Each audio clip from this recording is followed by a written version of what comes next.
That's a little better. All right, so we are recording and I am so excited. This is our very first, and I'm sure not our last, virtual retreat. This has been so much fun. Thank you everybody for joining us. And I know people are still getting on. We had 80 of us on last night with directors. It's not 80, 40. We had 40 of us on last night with directors and team leaders. And it was just so much fun to get together with everybody.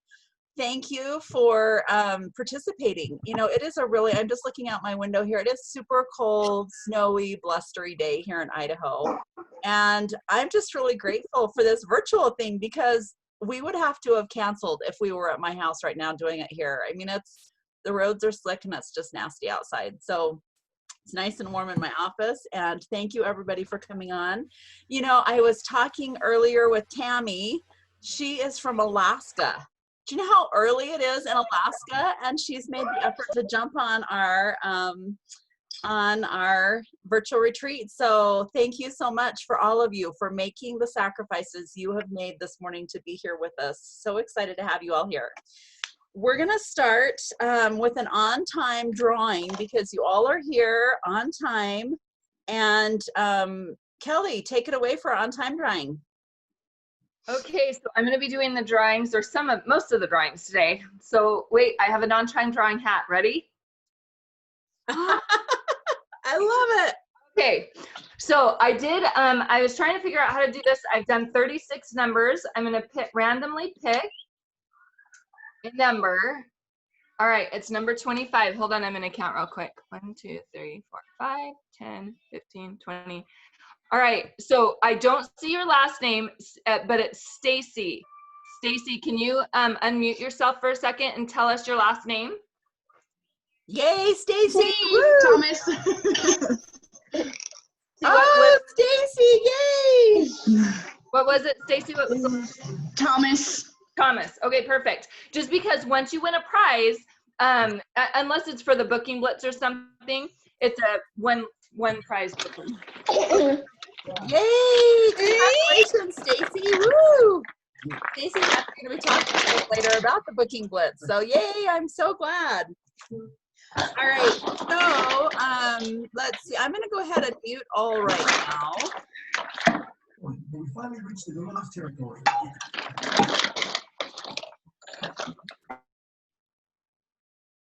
Okay, I muted everyone. So Sarah, you might have to unmute yourself again for here in just a minute.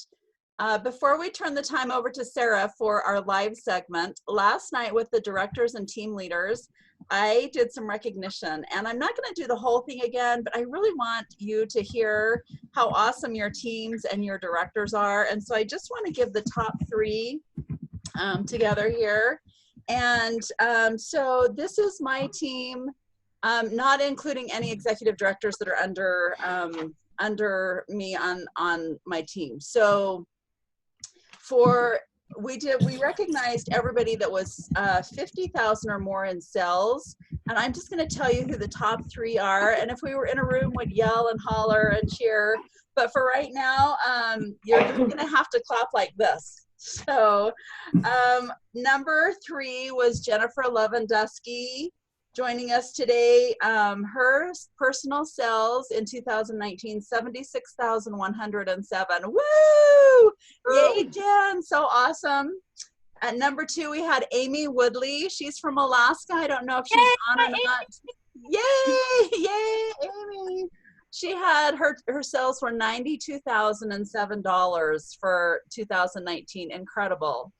And our top seller for the team, who you're going to hear from in just a minute, Sarah Birchfield. Now listen to this number. It's amazing. Sarah Birchfield had $136,372. Woo! So amazing, Sarah. And we cannot wait to see your live video because you are so awesome at them. All right. So now this is the one, team sales. This is a director and her personal team. And that's where I get this number. And at number 3, we had the Bowie team, Kim Bowie and her team. Woohoo! That's so awesome. $148,201. And then with 215,460, we had the church team. Yay, Kelly and her team. So exciting. That is so awesome. And the #1 selling team for our organization, the Love and Dusky team, Jennifer's team, had $292,146. Woo!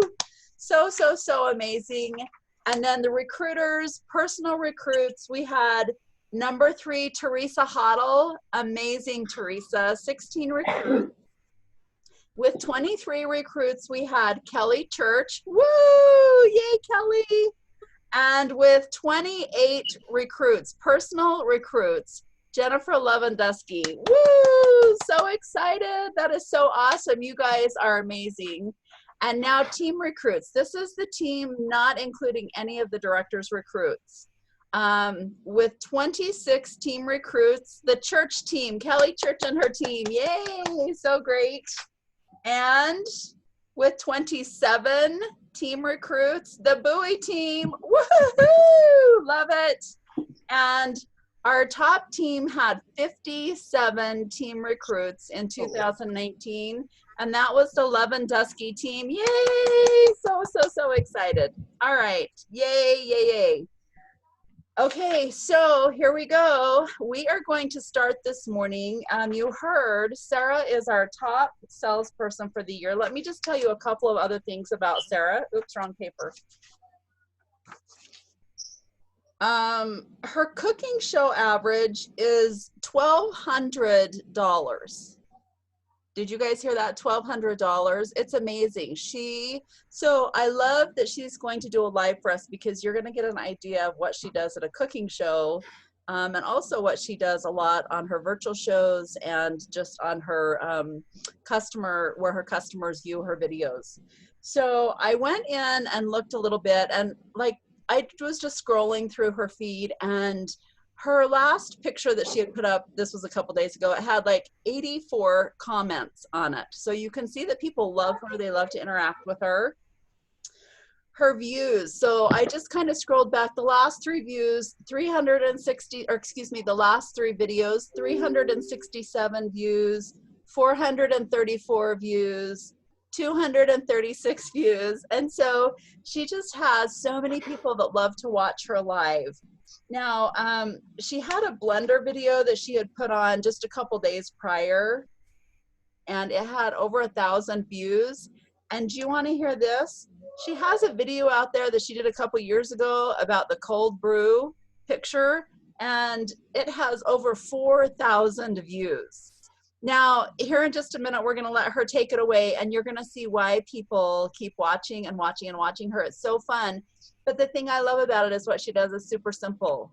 Watch closely and think about, how could I do this? And then save your questions for the end. But if you have any questions for Sarah, then we will have her kind of answer questions at the end. So Sarah, are you here? Yes, I just took myself off mute. Okay, very good. Yay, there she is. Thank you so much, Sarah. We're so excited. Thank you for sharing with us. Absolutely. Well, I think, so I was kind of thinking through this yesterday, how I wanted to do it. And so I needed to make this veggie tray for my grandma's birthday party today. And so I was going to make it last night, and then I was like, no, that'll be the thing that I do for us together. And so I also wanted to leave it available so I've got 2 things. I got my phone set up, I got my computer set up. So we've got our Zoom here. So I'm actually going to go live and just do this like I would normally, like on my on my regular feed. So later, if you guys just want to go back and watch the video, you can. But I think the #1 thing is, like, I happen to be put together today because we're going to my grandma's birthday party here shortly. But if you look at probably 95% of my videos, no makeup, wild hair, just came from the gym. Like, people want like real life, and they want tips. And so anyway, I'm just going to give people like a few tips. I'm going to talk about the Cool and Serve tray. I'm just going to talk about a few things. So anyway, I always leave all of, like, my profile is public. My videos are always public because I want people to share my videos. I want people to comment in my videos. And so as soon as we're done with the live, and it'll only be a few minutes, I'm gonna come back. I'm gonna obviously turn that off, and then I'm gonna give you guys a couple tips to increase people viewing and to increase like getting your videos out there. So, and I'll show you my little setup, and I just have like a cheap little tripod from Amazon. I think it cost me all of about $12, like nothing fancy. And then a lot of times if I'm cooking like back here behind me, I will put my phone just right on top of my like back, like my counter where there should be a backsplash. Like I'll just set my phone right there. Like I don't even pull the tripod up. So don't overthink it. Like I don't have the right lighting. I don't have this. No. Like stop overthinking it. Just do it. And like I'll be making dinner sometimes and I'll be like, huh, I have never shown them this. And so I'll literally just grab my phone and be like, hey guys, like the mashed potatoes. That was one of the videos I did like a couple days ago on Tuesday. I was like, I've never shown them how to do my mashed potatoes in the micro cooker. So I just grabbed my phone. I was like, oh, it's steaming. That looks pretty good. And I just put my phone like right on the paper towel roll and made a video from there. So don't overthink it. Literally just prop it up and go. So we're gonna hit this, okay? Oh, it's fun to use emojis when you do the like description in your live video too. Hey guys, happy Saturday. Okay, so yesterday was Grandma Judy's 85th birthday, and we're having a big family party today, and I was making a veggie tray using the Cool and Serve tray, and this is one of my very, very favorite things for just like parties, get-togethers. But the other thing I know is that, you know, new year, new health goals, you know, I want to save money, I want to eat better, like things like that. The way that I find that I'm able to do that is by kind of prepping ahead. So what I do is, I mean, I'm taking this to a party today, but I find that if you did this and just prepped all these veggies, like maybe took an hour on a Saturday or a Sunday and prepped them all for your family, literally they would have snacks that they could grab and put into containers like for the week to take with lunches or when they come home from school, things like that. Then they're not eating like junk food, they're eating like fresh veggies. Because I know one of the reasons sometimes I don't eat things is because they're not ready to go and I'm like, I don't want to peel the carrot, I don't want to chop the broccoli. Like, but if it's just ready to go and I can just grab some, then I'm in business. So I'm doing like cauliflower, carrots, broccoli, and then cucumbers. And I really love the English cucumbers. They have less seeds in them. And so they're great for snacking. If you can find a good deal on them, Sprouts right now has them 4 for $5, which is a pretty good deal for the English cucumbers. And they always have a pretty good deal at Costco too. So the Cool and Serve tray comes with these ice packs, and they're now white. I have the old one, they're green. I literally keep these in my freezer 24/7. So whenever I'm ready to use the Cool and Serve tray, I can literally just pop them in. The other side, so the flat side is gonna be so you could put the tray over it, but this side, you can actually do deviled eggs. So you could actually do like half side with deviled eggs. You can do full deviled eggs. It has a lid that goes with it. It's pretty fantastic. So the tray that it comes with is these 2 little trays right here. So you could split, like I was saying. There's also this little 5-section tray that you can get, and I felt like I could shove more into it and I only needed 1 dip. So I decided to use this one. This is just something extra you can get on the side. And then this guy is really cool. You actually make a baby size. Hubby likes to take this for lunch. He can put like food here. He can, you know, kind of put things. And then again, it has that little freezer section in it. So you can use this for lunches, or if you wanted to do like fruit, different things like that. So we have 2 sizes in the Cool and Serve tray. but let's get back to making our veggies, okay? So I saved a carrot, and then I saved a couple of cucumbers to use our quick slice. So if you don't have the veggie peeler, this is one of my absolute favorite things. It's very ergonomic. It kind of wiggles as you use it, so you can easily just peel your carrots. I use it for potatoes, any kind of waxy foods, like say you wanted to peel these cucumbers, like you don't like the peel, then I would actually use our serrated peeler for that, because it grabs the peel better because it is waxy. And so with this one, it'll do it, but it kind of slides over top of it because it's just smooth. So it's going to be better for like potatoes, carrots, things like that. All right, you guys are watching this. I would love to know like your favorite things that you put in your veggie tray. So carrots, I just kind of cut that in half and then cut those in half again to make sticks. Here's my other thing. I am all about saving money and kind of doing things on the healthier side. And so I prefer to buy my veggies at Sprouts. Like I got a 5-pound bag of carrots for like nothing. Because a lot of times when you buy stuff that's prepackaged, they put chemicals all over that to like preserve it. And so, you know, if you can avoid that and just prep it yourself, it's so much easier and it's so much cheaper. Literally for the broccoli, I just rinsed it and then I chopped off the little florets. Same with like your cauliflower. So what we're gonna do is that's pretty full. So we'll have a refill station. So I'll take a little container with me. Yes. We actually, Angelica, we do that too. We do cucumbers with lemon and a little bit of, oh gosh, it's red. Is it cayenne? I don't know. My husband has some kind of creation that we make. Okay, so quick slice. You guys have seen me use this before. Love the quick slice. It has graduated blades that are serrated so they stay nice and sharp. But like for things where you want it uniform, I absolutely love the quick slice. So now we have these perfect little slices of cucumber, and we're just gonna repeat for as many times as you needed. So like I had just cut my cucumber into quarters, and we just wanna do a rocking motion to slide right through there. But tahini, yes. Thank you. And so rocking motion will slide right through there. I love that you can do multiples with it. And so like if you're doing mushrooms or strawberries, you can do 3 or 4 at once. But now all my cucumbers are the same. And I love these guys. This size of cucumber for like a veggie tray, because you can actually like scoop the dip that goes with it. So dishwasher safe. Big fan of the quick slice.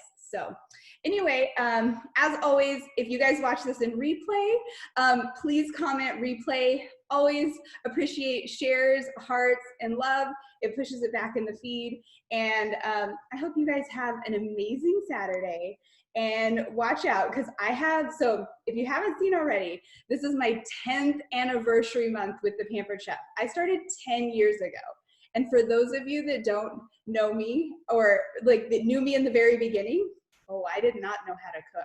So I have come a long way. And so I'm going to be sharing some really exciting stuff with you guys coming the next few days, particularly tomorrow. I got big things coming. So anyway, I appreciate you. Have a fantastic Saturday. We're going to go party it up for Grandma's 85th. Bye, guys. Okay. All right. That's finishing up. All right. So things like you want to like give people information, like you want to like paint a, like kind of give a story, like give them knowledge, like things that they're like, oh, I never would have thought of that. You also want to at some point during your video, and like because people watch it in replay, like if you can usually keep your videos to 5 minutes or less, you're gonna get more kind of people watching the whole thing. And I'm kind of watching like my views and people jumping on and how many people are watching live. Like I think I had 12 or 13 people watching live, which, and I find this super annoying, and I know a lot of people do too, never wait for people to join. Because what that does is you're just kind of stalling out and you're going to lose people. Like, get started right away. Like, and you'll see as people join, but just have fun with it. And at the end, ask people to comment replay, or if they watched it live, give you hearts, like things like that. What that does is every time somebody comments replay, because they watch it later on, it pushes it back up into your feed. So it pushes it back up into your feed. Anytime somebody asks me about a certain product, like if somebody said like, oh, Sarah, I need help with the quick slice, I'm gonna go back and look at the videos. Obviously I used it in this one, and so I would, you know, tag them in this, but I would go back and tag them in one of those videos. So every time somebody asks me about the cold brew pitcher, I either like give them the link, or I just tag them in the video. That pushes it back up into my feed. And so the other thing you want to do is, like, obviously people started commenting on this. I'm not going to go through and like heart, like, you know, give emotion or comment on these right away, because what's going to happen is, like, do those two actions separately and do them days apart. So maybe if they have questions, obviously answer the questions, and then like tomorrow go back through and heart, like, things like that. And when you like do a question, have a like end it with a question, so then they have to comment again, because then that's going to push it back in the feed again. So like the key is just making sure that people are getting like to see this. And the more people that comment, like, ask people to share it, that's going to get it in front of more people. Obviously, you always want to make sure that your videos are public, because if you don't, people can't share it, people can't tag their friends in it that aren't your friends, things like that. That's how I avoid having to be friends with like everybody under the sun. Like, you only get 5,000 friends and then you're cut off. I'm not there yet or even close, but I'm just saying, like, eventually one day you get there, and then you got to start eliminating people. And so what you can do is make your stuff public. Like, I don't have anything that, you know, people can't have access to. And so that way, like, you can share all of that stuff with people, and they don't necessarily have to be your friend. Like the post that Pauline was talking about yesterday, like, it's a public post. I'm like, tag your friends, share it with your friends, do all this. So then I'm getting way more interaction with people, even though they may not necessarily be my friends. So, okay. There's a couple of questions here. One is, oh, where did it go? Do you do your lives in your Facebook page or in a VIP customer group? So I went back and forth on that for a while, but I have way more friends than I do people in my customer group so far. So what I'll do is I will record it live on my regular like Facebook profile, and then I will share it into my customer group, because it's easier to do that than to do the opposite. Very good. Any other questions? You can unmute yourself and ask Sarah questions, or put them in the feed. I'm trying to watch the feed here too. Sarah, how often do you do live videos?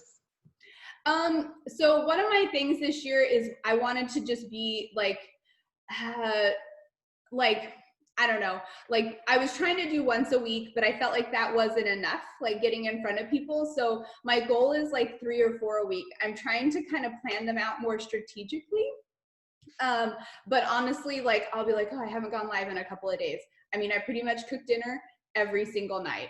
And so there's something to be shown every single night.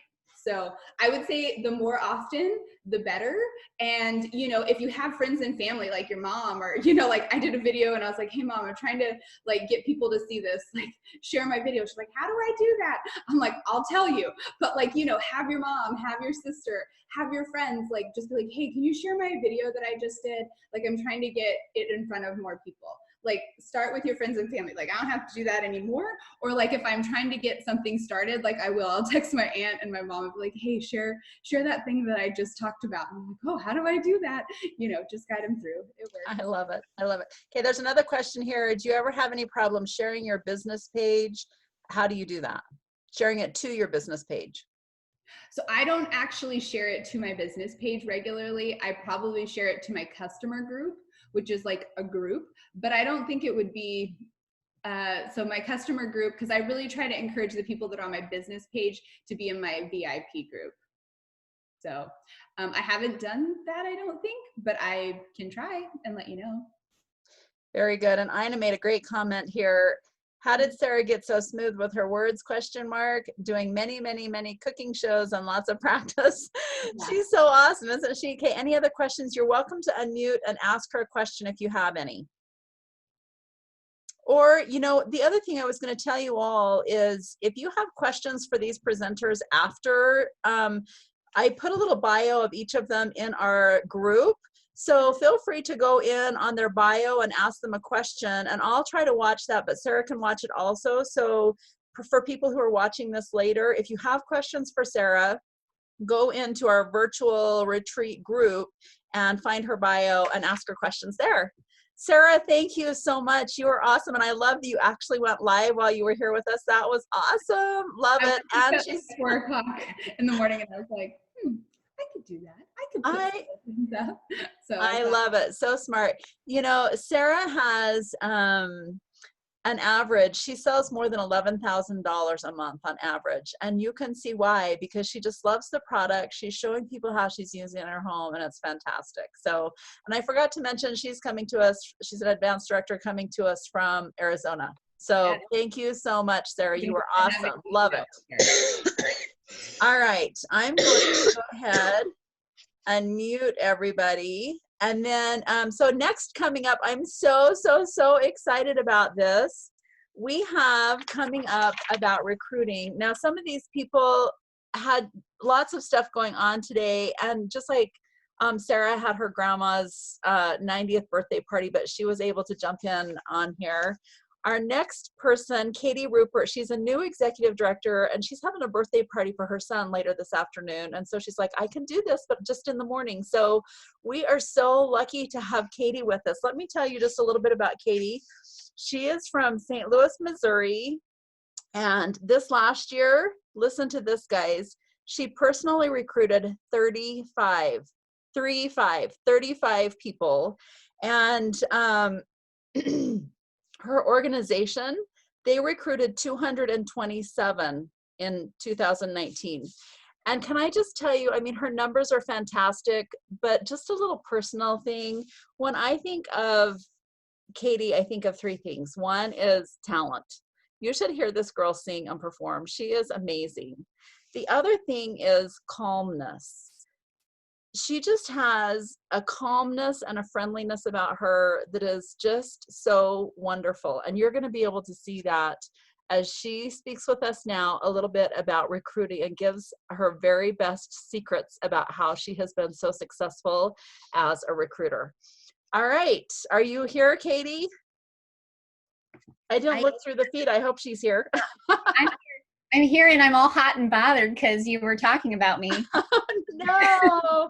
Oh, the other word that I had written down for you, I love, was yoga. Have you been doing yoga this morning?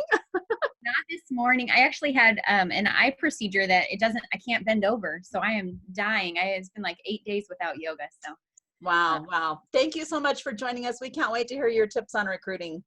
Well, thanks for asking me. I'm really excited to share, you know, at this point, any topic in the business, I'm happy to share about, because it's just like, it's nothing new. It's nothing that you will not have heard, but you need to hear it over and over. Right. And then at one point in this business, you will, it'll click and you'll say, oh my gosh, I needed to hear that right now. Yes, I've heard it 100 times, but now I've got it, and now I'll try it. It's like you build up the confidence and the courage. So recruiting, let's talk about recruiting. My first question for you, and I'd like to see, like, I won't ask for participation the whole time, but I really want you to type in the chat. Think about this. What if you didn't have Pampered Chef? What would be different in your life? Just a word. What would be different in your life if you weren't a Pampered Chef consultant? I need you to be fast with this. Tell me. Less joy. I couldn't stand with my daughter. I'd be poor.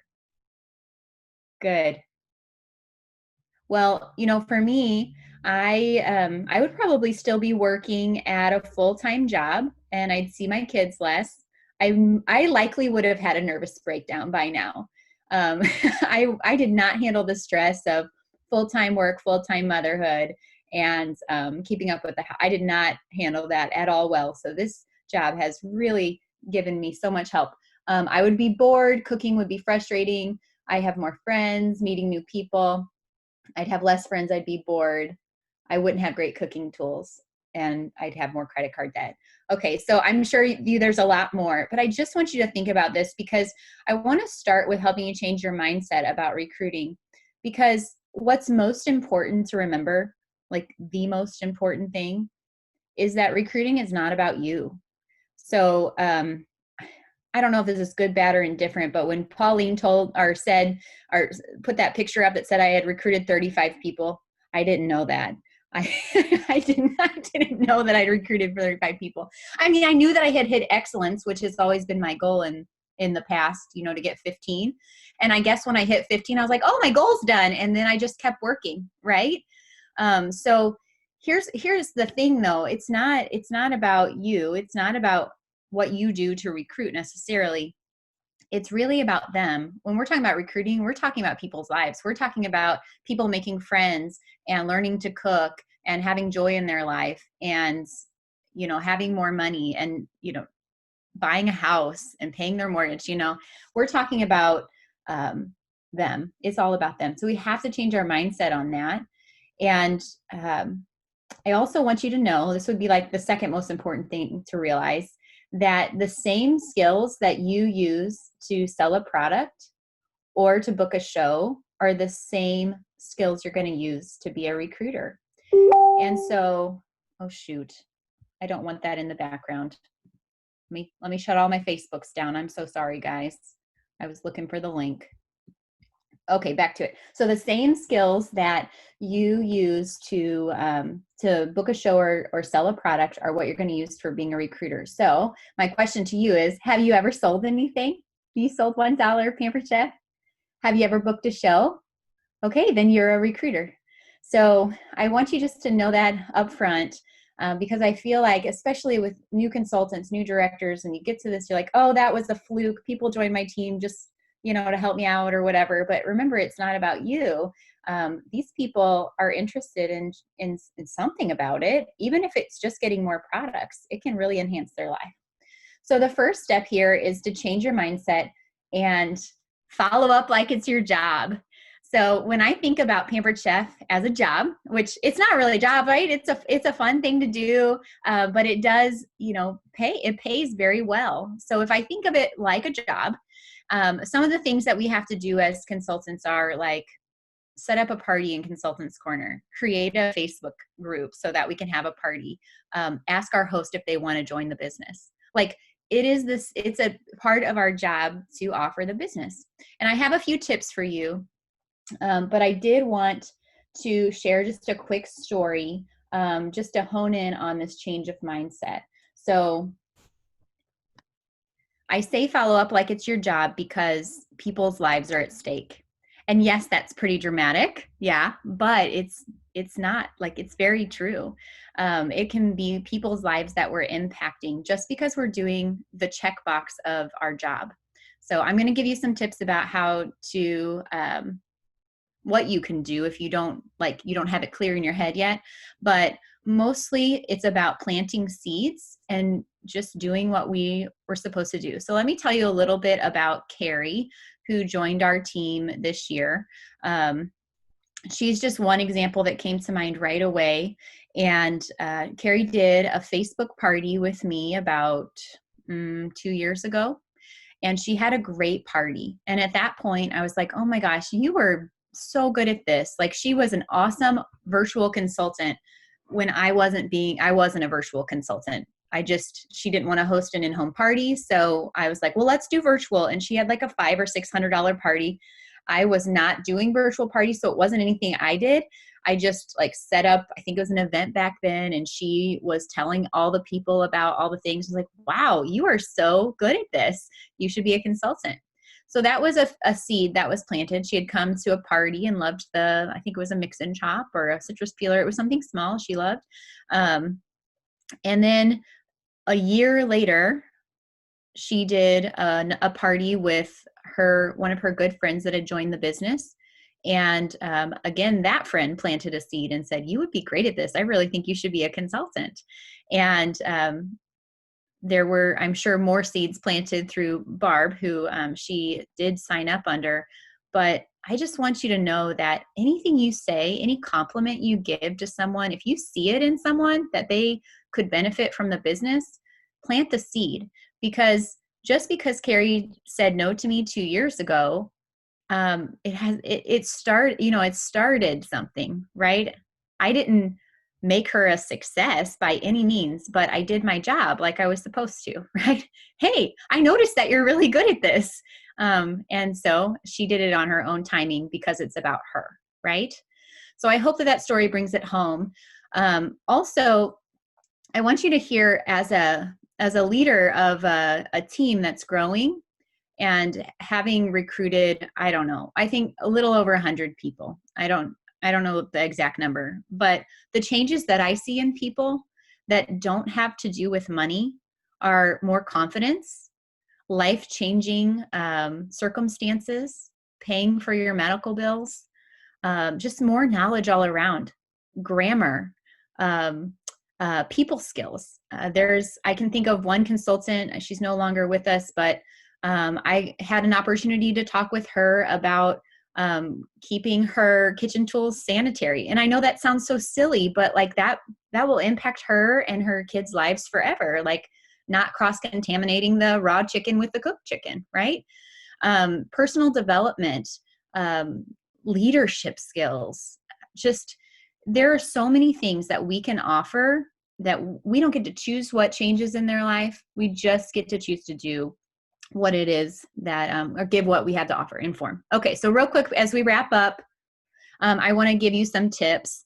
And I know this is what you were looking for, but I want you to know that it's more about your heart than it is about what you do, because anyone can tell you how to recruit, right? You already do that when you're like, hey, would you like to have a party? Hey, would you like to be a consultant? Sure, you're building relationships, but here's my tips. Okay, first of all, have lots of parties.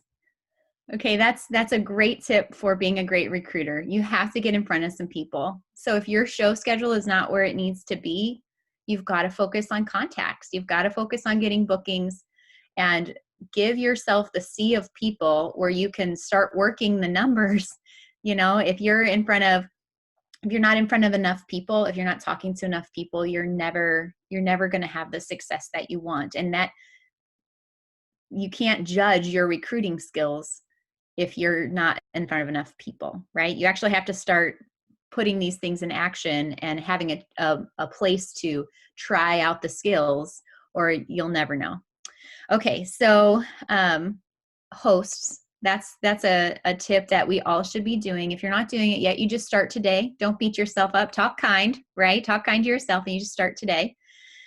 Ask all of your hosts. Make sure that they know, first of all, that when they start inviting friends to their party, you're going to say something like that, planting a seed. Wow, your friends seem to be interested in this.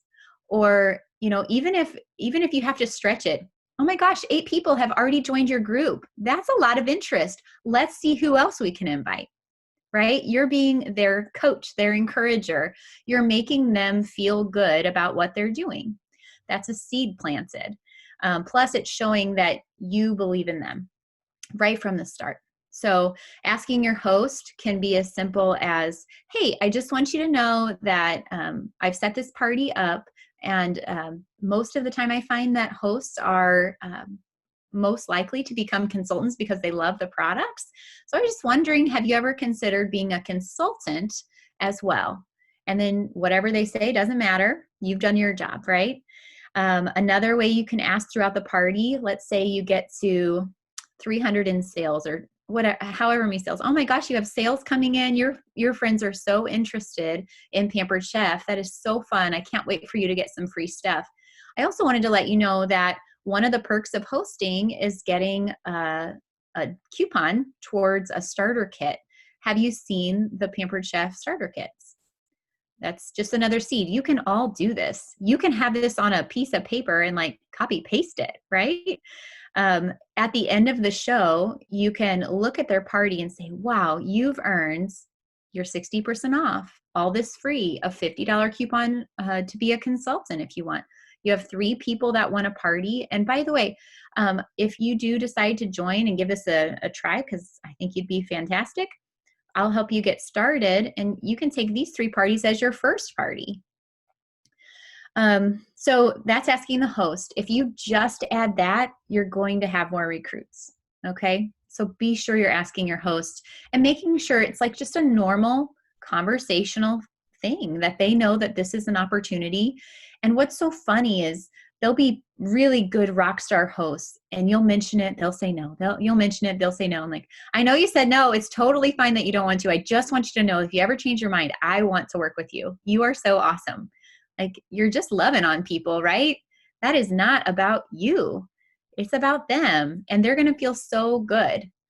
Okay, the next, I don't remember what number I'm on, but the next little tip I have for you is to inform and invite. So I'm going to give you a few practical things here, and I know I'm almost out of time. You just cut me off whenever. But with your virtual shows, Katie, you're fine on time. Go ahead. Okay. So with my virtual shows, I'm going to give you what I do to inform and invite. So I always have a post that's, the top 3 ways to get free Pampered Chef: buying, hosting, and becoming a consultant. I always have that post, and then I play a game that's like, you want to have a stories and questions are the way to inform and invite, whether you're at a cooking show or a virtual party. So I usually share my own story with a welcome video, and I'll say, in the live video, it says secret, code word, and welcome. And I'll say, hey, welcome to our party. I'm going to give you a secret code word at the end. And then I share about what the party's going to look like. And I say, I invite them to watch what I do. And if they would like to facilitate a party like this to see if it would be good income generating for their family, to talk with me throughout. And so that's the first little informing and inviting. And the second one I do is the 3 ways to earn free. And then towards the end of the party, Wednesday, Thursday, on virtuals, I will say, ask me any question, and it's the bonus prize post. So I have them ask questions, and then when they ask a question, I just reply with, oh my gosh, great question. I'll be answering live video on Thursday or Friday, whichever day I end up doing it. And I require 10 questions to give away the prize. And once I have the 10 questions, I look at them on my phone and I do a live video. I say, you guys are so great. I can't wait to give away this prize. I'll announce it at the end, but let's do this speed round. I'm going to answer all your questions. Mary asked, how do you get started? Sally asked, and I just answer all that. And then I've answered their questions. I then tell the rest of my story. Like, I've been doing this for 9 years. First it was to pay off a credit card, and now it pays our mortgage and our cars and our groceries and our medical bills. It's amazing. So it really can be anywhere you want. And I want to invite you to learn more. And then immediately after that video and I give away the prize, I go back to all the questions and I message each person and I say, hey, thanks for being part of our party and asking that question. Just wanted to know if you are curious about learning more about the business. And they almost always say no, but it's a way to find out, right? Those are also great host leads too. If they don't want to be a recruit, if they've asked a question, they're going to be more likely to host with you too. And then the third thing is to interview. And I don't really call it an interview to them, but it's just a good word. Basically, you're building a relationship. Whenever you can get someone on a chat or on a phone call, you've got a few questions you can ask. What intrigues you about Pampered Chef? Let them talk, listen to them. It's about them. The second one is, this party, I forgot the third story. I forgot it. The third post I do is at the very end when I'm giving away the prizes for the whole party. I say, what if, and prize winners. And that video, this is the third live video I've done. I'll say, okay, guys, I'm going to give away our prizes. Thank you for participating. I hope it brought joy to your life. I wanted you to know that on average, our hosts got $115 free, and you could get that too. If you're watching this video, I'm going to give you a prize just for booking a party. And secondly, $527. That's how much you would have made if you were the facilitator of this party. And as a brand new consultant, $527. And every single week, because I run block parties or mega parties, there's always 4 to 6 hosts in there. The earnings for a brand new consultant, and I do the math on new consultant, not my money. I want it to be new consultant. So even if it's like $100, sometimes it's low, but most of the time it's $300 to $500. I'm like, just for this week, I posted things, you guys had fun, and you would have made $527. So if that sounds good, let's chat. So that's the other post that I do, and that seems very powerful, especially for your hosts. Back to the interview, when you're building a relationship and talking to people, ask them what they would do with $300 to $500 a week. Like, could that change your life? And the final one is what would stand in your way of trying it for a couple of parties? And I usually use the words like, would you ever consider facilitating a party like this just to try it out? Because it feels less heavy than sign up as a consultant and be a consultant for life. You know, that's what they feel like. Okay. And then my final thought is, I want you to turn to wonder. I use this phrase a lot with, in my life in general, like whenever I'm feeling angry or upset, or I just don't feel myself, I say, okay, turn to wonder. Why am I feeling this way? So I want you to think about getting curious, asking yourself, like, what is holding me back from asking people? Am I not asking my host because I'm busy? Like, why don't I do this? And if you would turn to wonder and really look inside, like, what's holding you back from inviting people and offering them a chance? Or if someone is saying, well, I'm curious, but I'm busy, I want you to wonder, like turn to wonder, like, I wonder what busy means for them. And then you can ask them question. It's just a really good question to ask yourself, whether you're trying to communicate with someone else or if you're trying to find out what's going on in you. And it's been a really helpful question for me. So if you're not ready for any of this, let's say that everything I've said is too much. All right. Hold on, I had a really good point.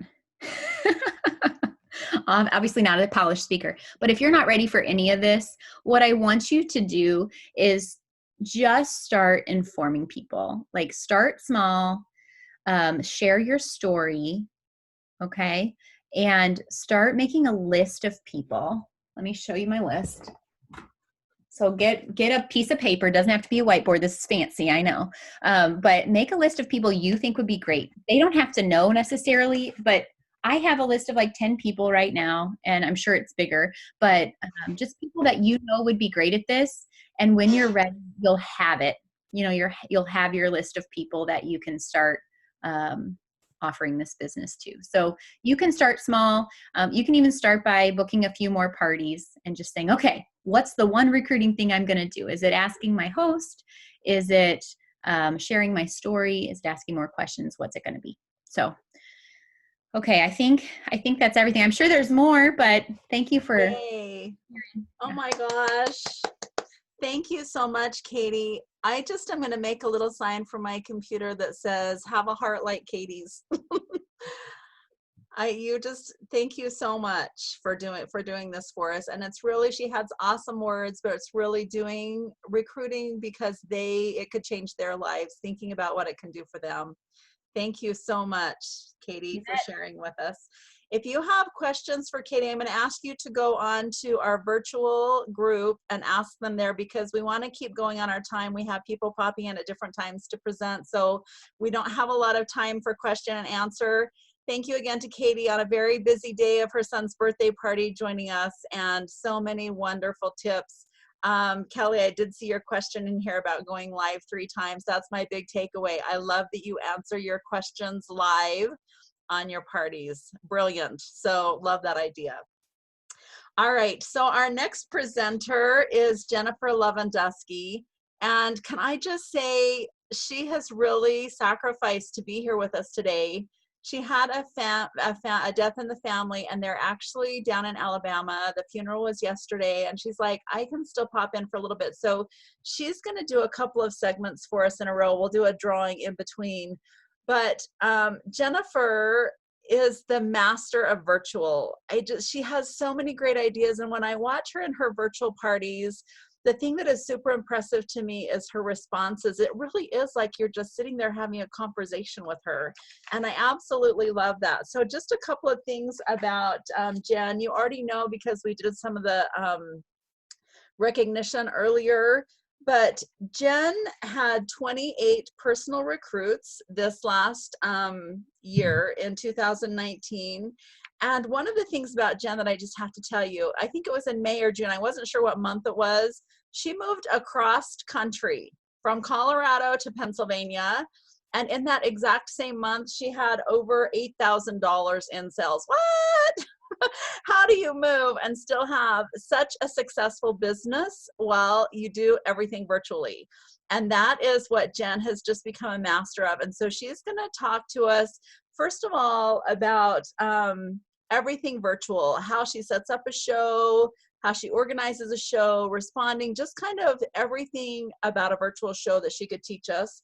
And then she's gonna, we're gonna do a door prize drawing, and then we'll just take a bit at the end, and she'll go over some how to use Canva, because it's such a huge part of what we do in the virtual world, is making graphics, remaking graphics.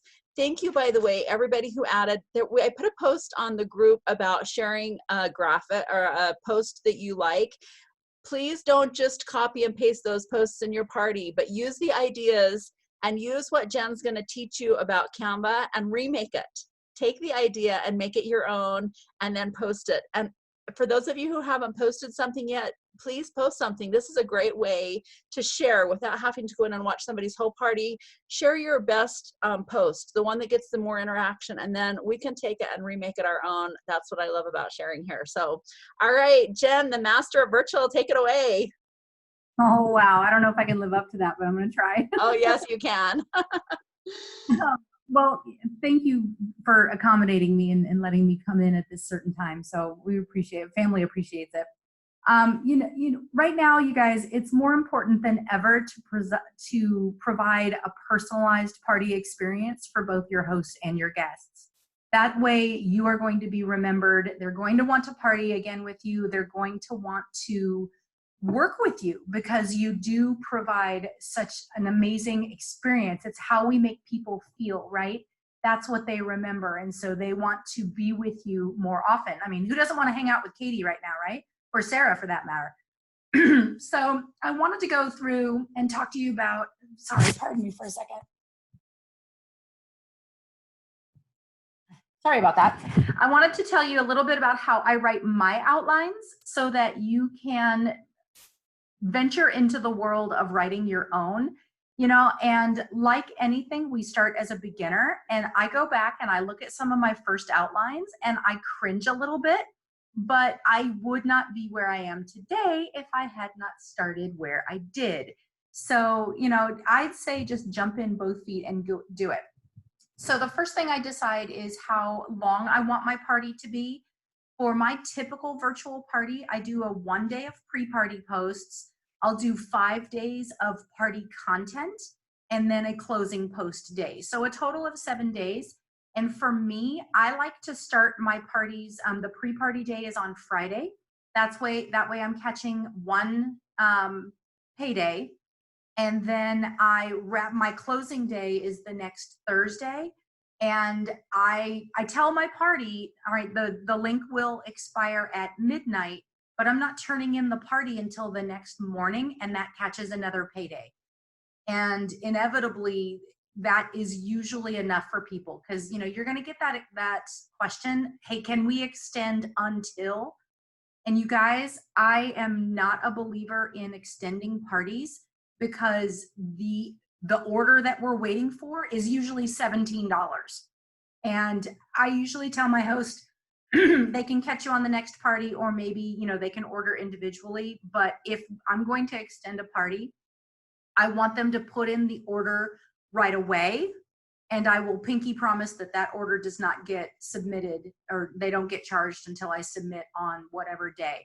I'm not going to just blindly hold a party open. Okay.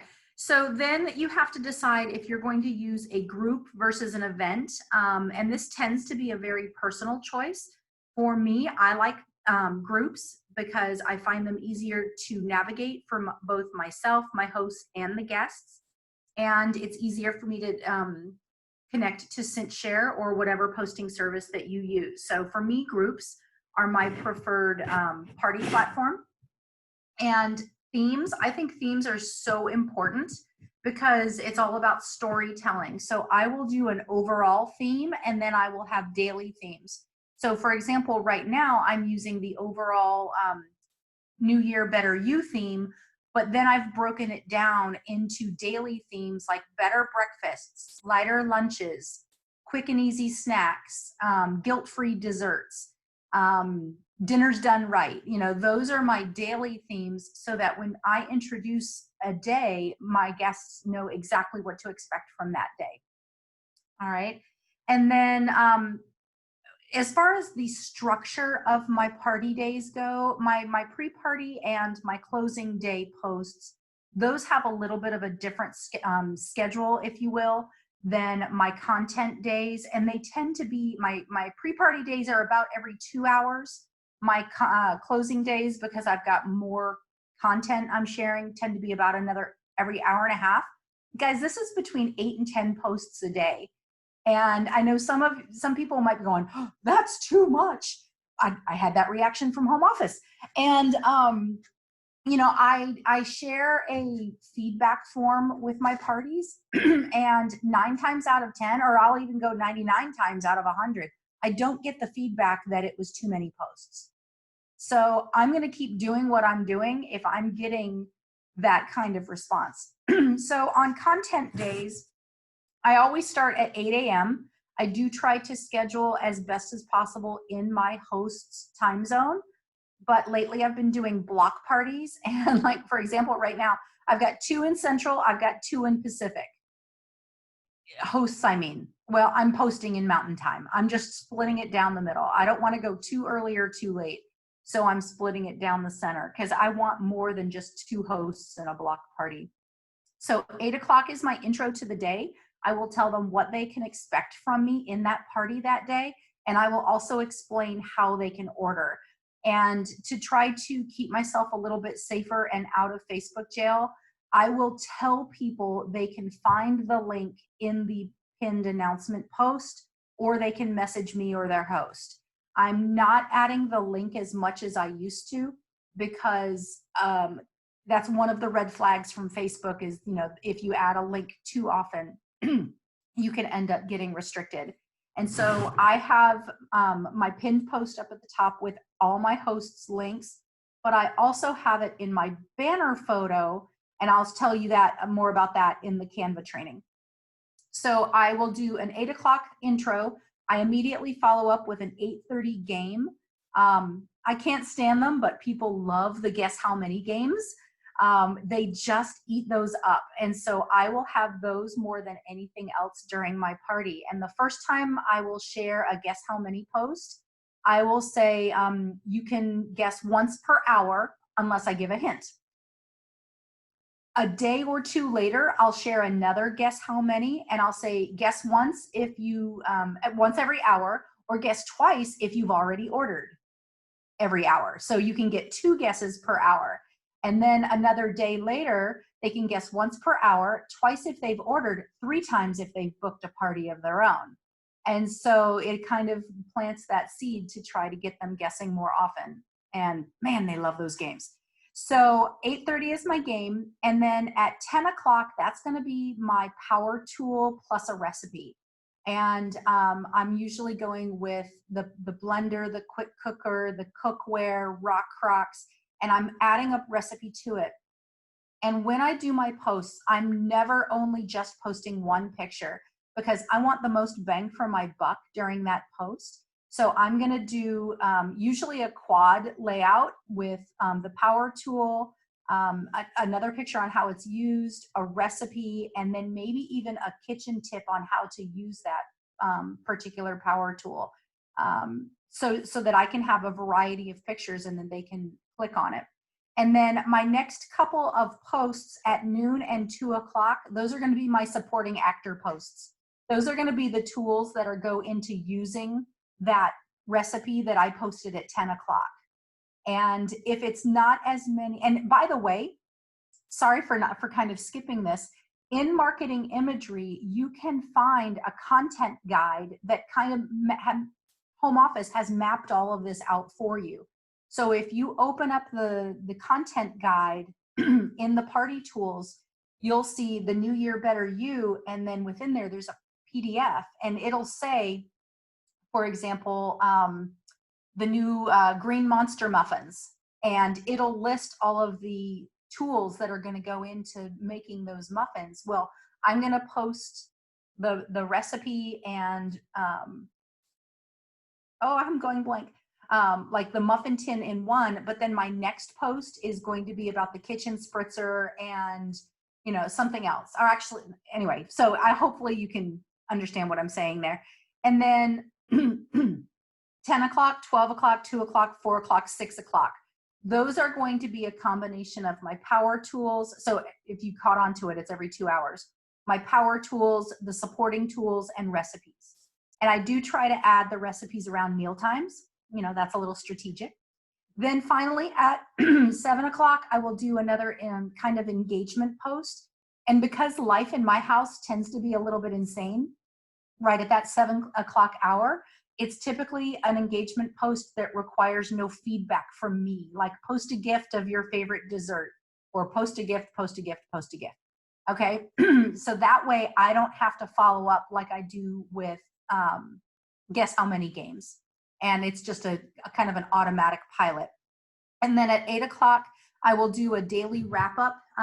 Like if you saw anything that you enjoyed during today's post and you want to add it to your order, tag me and I'm happy to do that. And then that way I can get the notification that they want something. I'll introduce what we're going to learn tomorrow. Stay tuned tomorrow so that you can learn some great ways to learn about lighter lunches. So it kind of gives them a preview. And then again, I'll share instructions on how to order. I only talk about ordering in my very first or my very last post of the day, because I don't want my party to be buy, sell, sell, sell. You know, I'm trying to educate and to teach as I go. And then my last tip of the day is always some kind of kitchen hack or tip that I leave them with for the day. So that's my overall structure for how I do my my content days. And you know, you can find several different places for words to use in each of these posts. I'd like to caution you away from stay away from paragraphs that look like this. Try to condense it. If you have to, if your guest has to do the little click more to see your content, chances are they're not going to see it. So you want to put the really good stuff above the line and try to keep it in there. Sometimes you can, sometimes you can't. So what I'll do is, and sorry, I'm backtracking. I should have mentioned this earlier. In my very first intro post at 8 o'clock in the morning, I have a really tempting, you know, like overall theme day picture where it'll say better breakfast. But my second picture in that is a raffle ticket picture that says the first 5 people to comment on any post today earn extra raffle tickets. And by adding, that's a little reminder that I give to my party, and it really has increased the dialogue that's going on in my parties. And so I add that every single morning. It'll be my theme day picture plus my don't forget to comment for extra raffle tickets picture. And that has increased the engagement in each of my posts. So sorry, that was kind of a little backtracking tangent there. So in my words that I use, I'll look at marketing imagery, and some of the virtual party packs, they do have actual scripts in there, but keep in mind, we've got over 40,000 consultants who have access to those exact same words. And that is one of the main things that Home Office has cautioned us about, is making sure that we sound individual. And so if you go into marketing imagery and you just copy and paste the words that are in there, chances are a few thousand of your closest friends have done the same thing. And so you're going to want to change your content words, but be careful about that. So I kind of use those as inspiration. I will also log into my personal website and go to the product posts. Like if I'm looking for inspiration on what to say about the Rock Crock, if you're logged in and you go to the Rock Crock description and scroll just above the use and care, there's going to be a very subtle link there that says for consultants. And if you click on that, it's going to pop up, if you don't already know this, it's going to pop up a whole page of how to paint a picture and words that you could use. But again, we're going to use those as inspiration to tell our own story. I really encourage you to try to be creative, paint your own picture, try to make it personal for you so that you stand out among everybody else. All right, be a storyteller, draw on your own experiences with either experience that you've had in your own kitchen or that you will have if you're a new consultant. You know, I can't wait to teach my children how to make these and pass them on to their kids one day. You know, stuff like that, trying to paint a picture on what it's going to be like to be in your kitchen. Every single post, ask a question. All right, try to get some kind of response from your guests to keep the dialogue going. All right, and you get bonus points when people comment in your posts. Don't just like or heart their comment. They took time out of their lives to comment in your posts. Do the same courtesy and respond back to them. And you're going to get bonus points if you ask them another question to keep the conversation going. Okay. So if someone responds to, you know, how they're going to use something that I've posted in their kitchen, and they're going to say, you know, I can't wait to do this with my grandchildren, I mean, people love to talk about their grandchildren, right? Oh, what are the names? What are their ages? And, you know, what grandmother's going to resist that? They're going to respond, and then you can say, oh, well, here's another great suggestion of something else you can do with this product with them to create even more memories. And then that way you've responded with some kind of service in return. All right. Other inspiration can obviously, for words to use in your parties, can come from Facebook groups that we're all a part of. I find a lot of my games in the Fun and Games with Pampered Chef group. People are so kind to share the guessing games and the Pampered Chef feud and things like that. And later I'm going to teach you how to take those games and change the backgrounds so that you can make an individual game for yourself without having to count how many blueberries are in the blender. With graphics, you definitely want to make them your own. You know, like again, we've got 40,000 consultants who all have access to the marketing imagery pictures, and that's a lot of shares and a lot of repetition. And so if you can take those graphics from marketing imagery and make them your own by adding a background or a watermark or some kind of personal branding that makes that photo your own, you are going to stand apart and you're going to keep yourself safe. But again, I'll tell you how to do that. In my posts, I did mention earlier that I typically do a quad post. I've noticed that if you either do 1, 2, or 4 pictures in a post, it has a more appealing layout. But if you go to 3 or 5 pictures, they tend to get a little bit strange. Sometimes 3s are good, but again, even usually the odd numbers are better. So I wanted to tell you how I do my booking in a virtual party to try to get, expand my business. I will sprinkle hosting messages throughout my party. In a post, I'll say something about hosts never pay full price. I won't ask them to host a party right then and there. I'm just going to leave that little nugget for them to chew on. Or in a post, I'll say, like this product, ask me how you can get it half price. I will make sure to feature the host special for next month somewhere in my outline and mention that hosts for the next month can get it 60% off. So you can guarantee in my party, I'm featuring the stoneware because in February, hosts can get it 60% off. But instead of just using this unknown 60% off number, I'm gonna do the math for them and I'm gonna show them the stoneware starter set. And I'm gonna say hosts can get this set for only $40 next month. Ask me how. And by showing them the actual dollar amount, I mean, $40 for 3 stones is less than 1. So if you do that math for them, they might see the value there and be more interested in hosting. And you know, I like to show that I'm a commodity. And so I'll say, who wants to reserve a date? I'm running out. They're going fast. And so that creates that sense of urgency that, oh my gosh, I better get on her calendar. You will also want to watch for booking cues during your parties, like this is going on my wish list. All right, well, I'm writing that person's name down because they have a wish list and I know it's going to be long.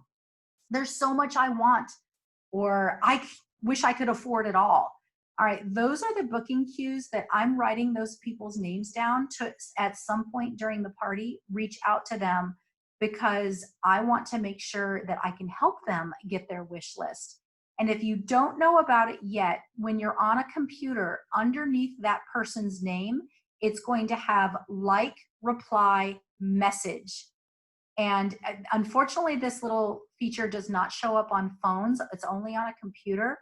You can directly message a person. I think everybody knows about this now. From that post, if you're working through your business page, and they're going to see the notification more often than if they send a regular personal message. So responding and using that little message feature is so much faster than just sending people a direct message and then telling them, look under message requests and you're going to see something from me. That takes too much work. People are lazy. Okay, so 2 days before the closing, I'm going to use an eye-catching graphic to advertise booking. So by that, what I mean is like one of those build a snowman or fill the Easter basket or watch the flower bloom every time we get another booking. And when the flower blooms, your host gets a free gift from me. Okay. And I'm also giving them a gift as well whenever they book a party.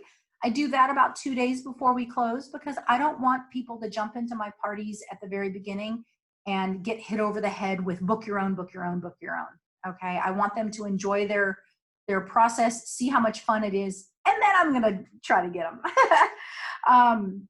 I also like to post an update when a party is booked. And so I will thank the future host.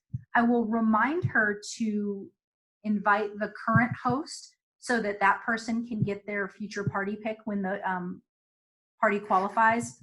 And then I'll also have them choose their booking gift right there in that post to help me keep track of what they want and to show the other guests, oh, hey, they get to pick a neat gift whenever they book a party. I may want to also.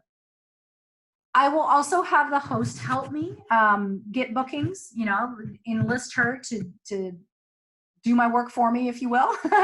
Create a fun challenge and offer a prize to the hosts when she secures 3 bookings for me. Her friends are going to be more likely or more unlikely to say no to her because they're friends. And so to get your host to do a little bit of the legwork makes it a little bit easier. And so one of the things I do is I teach my host how to create a small group chat with just me, her, and her friend. Never more than 3, never ever more than 3. Because if your host creates a group chat with like 10 people and says, and I give her the words to use, you know, about hosting a party, all it takes is one person to say no, and you're going to have a domino of no's. So I really highly suggest small group messages.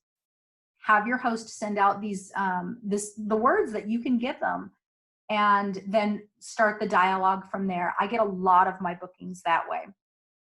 And then I will use, I call them engagement posts. Usually my 7 p.m. post is that, you know, share a name of a candy that starts with the first letter of your name, or share the name of a candy. And so and those typically get a lot of responses. I mean, I've had some engagement posts that have 20, 30 responses. Well, I will go in there and I'll use that message feature, and I'm going to send the thank you for being my rock star guest message. Feel free to say no, but have you ever thought about having a party of your own? And then that way, again, they're seeing, thank you, Pauline, they are seeing the message more easily. I'm reaching out to them, I'm giving them a compliment, and I'm giving them an out if they want it. So it's low pressure, but I'm reaching out to them and trying to get them to see if they want to book a party as well. And I'll say it can be any time in the next several months. It doesn't have to be next month, because I don't care when I get the booking. I will try to book up the next month first, but I'm thinking long-term and down the road. I've got parties booked already in May, June, and July for people who wanted to get on my calendar. So I'm happy if they do that.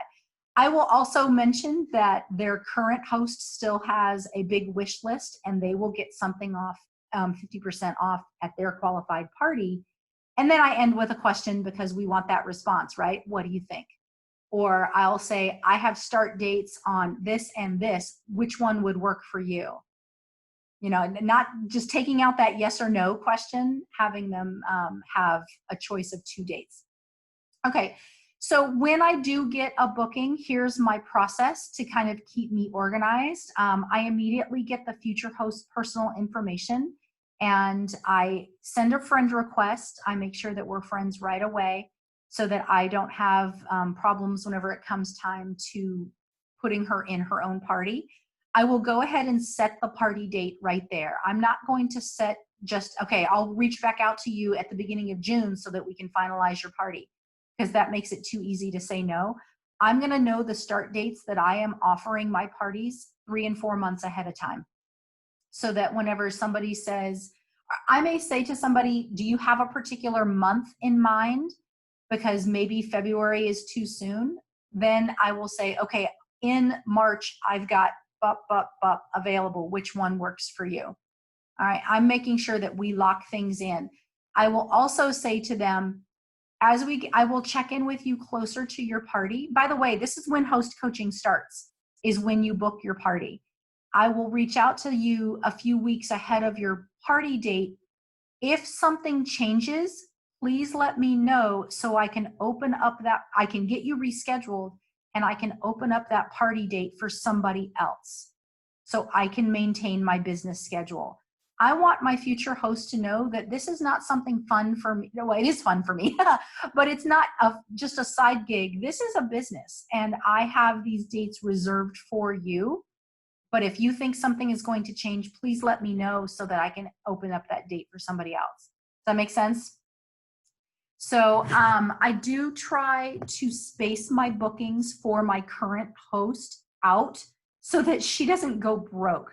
All right, I'm not going to try to put all of that current party bookings in February, because chances are my current host is going to not be able to support all of her friends. I tried to book, like, all my January parties. I'm trying to get somebody in February, March, and April, so that it helps my calendar and it helps my poor host.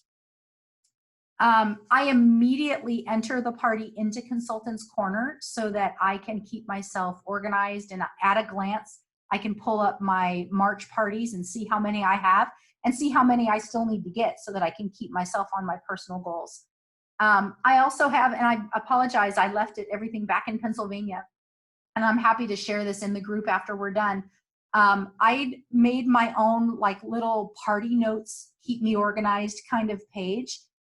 And so I will make a new party notes page for my host, my new host, with, I will write down what my thank you gift is for that person, so that I'm not having to go back into the previous party and search for it. Sorry, pardon me. And I will also make a note of who the past host was, so that I remember to look for that. How many of you have had a party where the current host forgets to invite the past host? All right. Well, that's money in the for the current host's party to boost up her sales with that future party pick. So I make sure I make a note of that. And then, so I'll make that party notes page.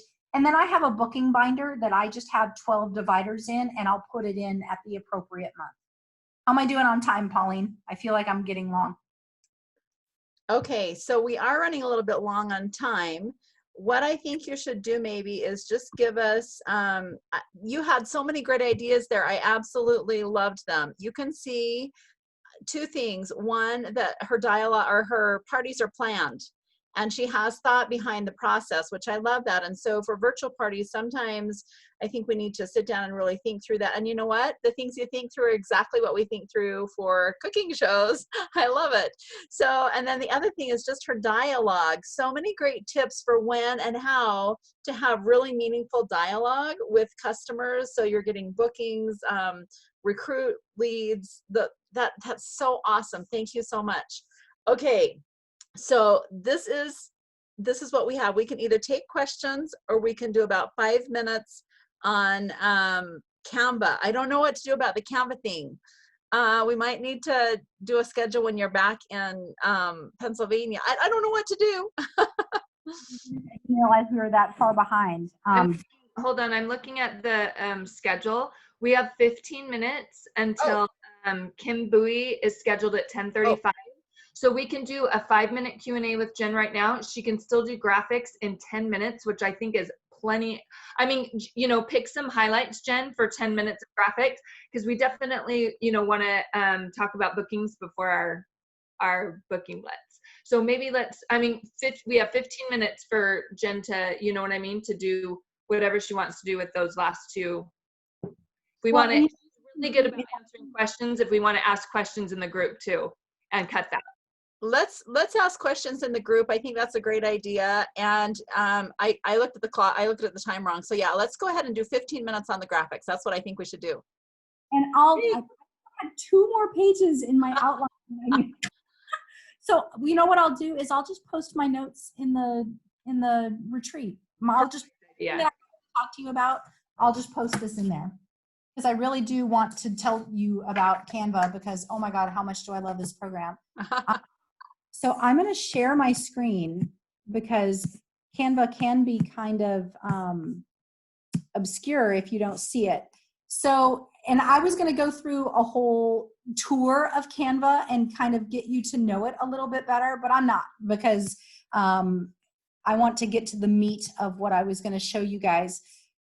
Basically, take some time. I am self-taught when it comes to Canva, and all I did, and this is the #1 piece of advice that I can give you, go on YouTube and search for videos on how to use Canva, because literally some of the things that I was going to show you today, I learned on YouTube. Okay, so some of the things that you're going to use first right off the bat is, I'm trying to get that going. Oh, there we go. These created designs right here. The one that I use the most is social media, this one right here, because that size, the 800 by 800, is the same size that marketing imagery uses. And it is very easy for you to open this up. You just click on it. And then over here on the left, you've got all these great templates that you can use. I will caution you though, some of these charge. So you've got to make sure that you're not using an element that Canva wants to charge you for. But here's the thing, if you are using an element that costs money, and you're gonna see, because it's gonna have that Canva watermark, just tap on it and you can hit delete and it goes away, and you can upload your own pictures. Let's see, I'm not on my desktop, so this isn't as easy. You can upload your own pictures, and now this template is free. So if you just get the ones that are watermarked off there, when you go to download it, it doesn't cost you any money. So that's the easy part there. And then you just download right here. And sometimes you might like a template that is a PDF. If you just change it to a PNG or a JPEG, then it's going to download like a picture, okay? So some of these templates that you might go back, like right here, it brings up all these amazing templates. Oh, of course, now my computer's going slow. I mean, check out all these amazing templates. Well, some of them are going to be for a PDF and stuff like that. So if you simply change the download to a PNG, you can use it as a picture. Okay, so there's that. Once you have this picture here, you can personalize all of this. So if I wanted to change that to say, oh, that's really big, I can go up here, and it's really very much like a Word document where you can change the size, you can drag it, whatever you want to do right there. All right. Sorry, I'm all out of sorts because I'm out of order of what I was going to do here. But just know that you can personalize all of this. You can change the font into anything over here. Be careful of the little crowns because those are going to charge you money. I'm cheap. I use the free version of this. All right. And then I'm still talking about this title right here where it says Pampered Chef. You can change the pictures. And if you don't like these stock colors right here, I meant to say, you can click on this little plus sign and it brings up the entire color wheel. So you can make it literally any color you want and drag through here to make it whatever color you want. Over here, they've got some great backgrounds. Again, if you hover over it, you're going to see free right there. So you know that it's not going to cost you money. But let's say you don't like the blue, you like the honeycomb, but you don't like the blue. So you can go up here and you can change it to purple. And you can change it that way. And just, it gets it to be a little bit more personalized. Let me, sorry, the banner is in my way here. Let me show you a very typical thing that you can do. So let's say we've got a home office marketing imagery picture. In our uploads, I'm going to assume for the sake of this that you guys know how to upload a picture. So let's say we want to talk about our prep mats, but I mean, how many times is this picture going to be shared among other consultants, right? So you just want to throw a quick and easy background on it. So I want orange because I think that's a gorgeous orange color in our mat, but I don't see an orange there. So I'm just going to pick something close to it, or I'm going to go to this palette.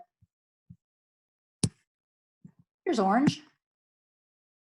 Okay, and you know what? I'm a little bit of a perfectionist. I want it to be a little bit of a darker orange, so I'm going to click on it, and I'm just going to drag it because I really want it to match our beautiful prep mat, but I just want it to be a border, so I'm going to make the picture a little bit bigger, and then I'm going to make sure that it's centered. Do you see that horizontal line that just came up across the center? And then if I go over, I've got now that crosshatch. I know that my prep mat picture is exactly centered in that background.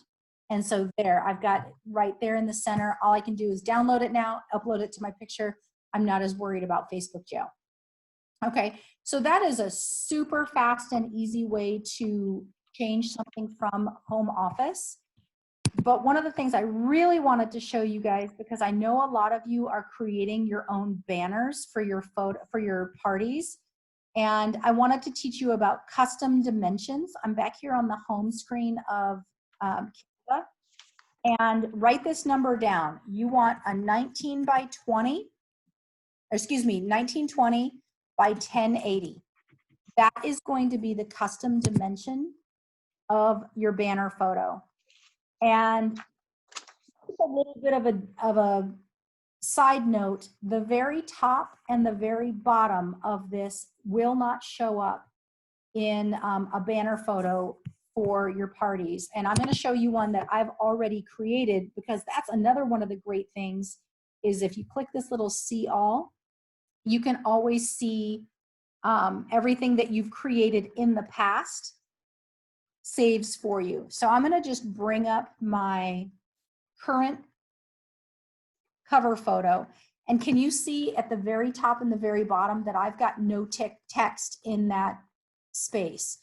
Well, I've taken the time to play with this picture and I've got like a little test party group in Facebook where I will practice uploading cover photos to make sure that it fits in.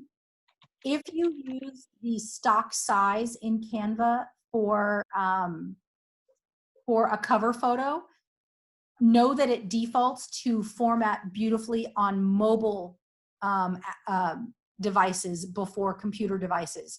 So if you design something, do you know what I'm talking about? If you go back here to like one of these right here, like blog banner right here, or if you use the Facebook group, I don't know where it is. I never use it, so it's buried. If you use one of those to create your photo, your cover photo, it's not going to fit your computer screen because it defaults to be created on a mobile device, okay? So this is what I try to put as much information as I can in my banner photo for my parties so that it catches the eyes. I'm gonna show them what they can get for free. I'm gonna tell them what to do right here in the center.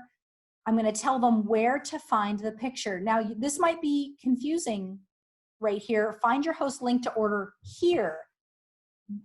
I'm not showing you right here how to, you can't create a link, I guess is what I'm saying.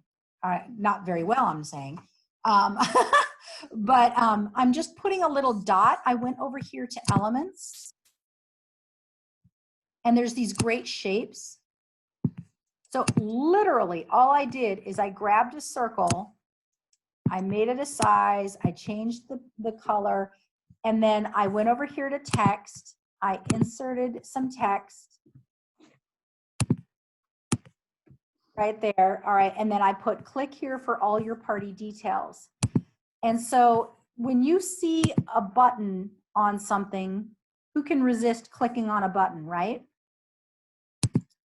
Well, this is one of my parties any minute now. Thank you, Hotel Wi-Fi. All right, so here's what it looks like in my party. All right, what do you mean click here for the party details? All I did was I took my pinned announcement post and I put it right there in the picture description so that it's one more place that advertises my party link without having to type it myself. Does that make sense? So, and then all I have to do is get out of it. And this is how my, you can see at the very top and the very bottom that wasted space, I've got it all centered right there. I hope that helps. I did want to show you, for those of you who are pretty versed in Canva, I wanted to show you some very cool things. I've got some little bit more advanced things that I learned that I wanted to show you really quick. I did not know that you could group. How am I doing on time, Pauline? You're doing great. Okay. It's okay if we go 5 minutes over. So why don't you do 5 more minutes and then we'll be good. Okay.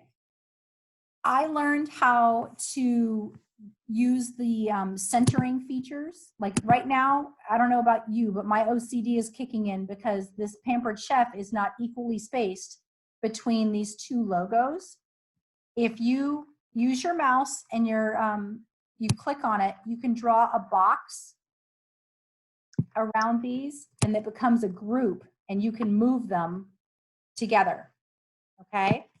But I want this, I now want to ungroup. So I'm going to go up here to undo. Okay. I want this to be perfectly spaced between my two logos. So I'm going to go up here to position, and I'm going to center it. Why isn't that working? Of course, I practiced this at home 2 days ago and it was fine. There it is. You have to group them first, okay? And then up at position, it says space evenly. This is what shows up. If I space it evenly, did you see it move over just the tiniest bit? And now the Pampered Chef logo is evenly spaced side to side, but now I want to go up and I want to center it vertically as well. And so now I've got that perfectly between those two logos. I want that to be up at the top of my picture. I can move it all as a group instead of moving each element individually. Because if I want to ungroup. If I move them individually, chances are I'll have to go through that whole spacing thing again. Group is just, it blew my mind, learning how to group something. So I wanted to make sure that I showed you that. Now let's say I finally get this exactly locked where I want it to be, and I want it, no matter what else I add to my picture, I don't want it to move. I can highlight all of it, and then I can hit this little lock icon right here at the top, and it won't move. I cannot click and drag it. So everything else I design on my page, it's going to have to work around that little feature. I do that a lot whenever I want to put a logo down at the bottom of my photo. Like, I don't want that to move, so I'm going to lock it in place. And then I know I can design everything else around it. Okay. If I like the way this looks, but I want to do more to it, I can hit this little copy button, and it's going to have another, I can't scroll down because of the screen sharing, but it can copy my pictures so that it keeps the basic elements and I can design some more. You know what, I'm going to stop because I kind of feel like I'm rambling at this point, and I want to see if you guys have any questions. I can't see the chat going on and on. Thank you. Yes. Thank you so much, Jen. And I wish you could have seen my mouth when you showed the dropping and was like, or the grouping. I had no idea you could group them like that. So thank you so much. That is awesome. Okay. So the one question that we got here was about the links in the picture description. So that was one thing that I learned last fall, and I absolutely loved it when I started doing my block parties, because what she's saying is you put the dot on the picture, and then when people click on the picture, they get a description of the picture. Normally people would click on a picture and it would say, you know, our vacation to Florida on the beach, you know, and it would tell where it is.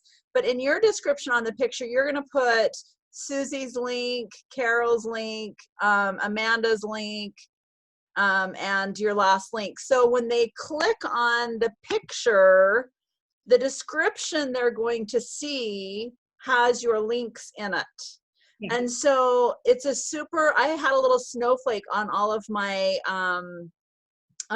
cover photos for my parties. And when they clicked on it, it just said, click here for party links. And then it just had a simple list. The description had a very simple list of all of my hosts and their link. And so it makes it super easy for people to find their host's link. So she's going to show this to you again. So this is her party right here. And then, so the click here for all party details, and I just put links because I didn't have all the details in my thing. I just had the links. And then when they click on that, they're going to see the description of the picture, which is normally where people describe what's in the picture. And you can see here, she's just put all of her links to her hosts' parties. So when people click on that, that's what they see, and they can click on their host parties. Okay, let me check the comment. Does that make sense? Let's see. But And tell us how to create that. It's, you've already got it created, so, oh, no, it would be in your party. how to How create, to add the description. I think she's asking how to add the description to it. okay. I'm trying to think.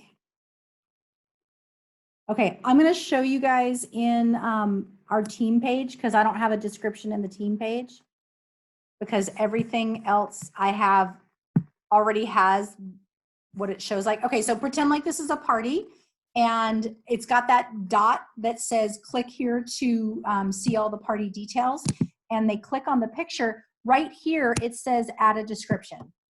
So literally that's all I'm doing is I'm clicking on this add a description. I'm copying and pasting everything from my pinned announcement post right there in there. I'm clicking done editing and then it shows up. That's it. Perfect. That is awesome. And that was one of the best things that, I mean, it changed a lot for me, and it was a lot easier for people to see that. So, all right. Any other questions you have for her, just post them in our virtual retreat group, which has been so fun to be part of. Thank you so much, Jen. You did such an awesome job sharing your skills with us. We really appreciate it. Okay, now on to a topic that I know you all are so excited to hear about bookings. And, you know, it's what we really, I mean, we hear all these things. We hear Katie say we need more bookings so we can have more people, so we can get more recruits. Jen has just given us all these great ideas for the shows, how to do them. We're thinking, oh my gosh, I think I can do this. She has so many great ideas. And now we're going to hear from Kim Bowie about ways to get bookings. Now get your pencil out, take lots of notes because you're going to need them over the lunch hour, because we're going to be doing a booking blitz. And there are prizes. Oh wait, speaking of prizes, I think we need a drawing. Kelly, let's get somebody a prize here. We need some excitement going. You're on mute. Hey, I'm gonna do tell me how many prize drawings to do real quick. We'll have Kim start. 2 or 3? 2.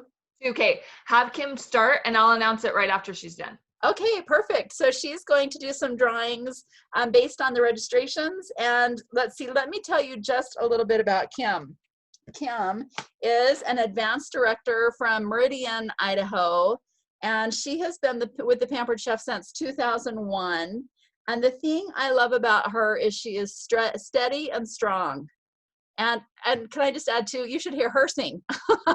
Amazing. So she has just been so steady.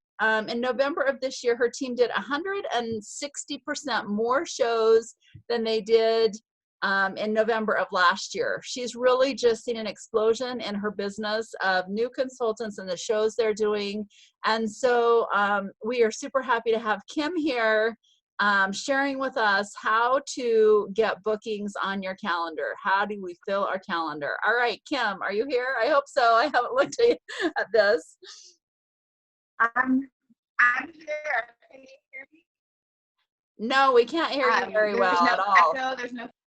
Let's see here. Can you hear me at all? Is it getting better? I feel like I hear an echo of me in Steph's room. The other room?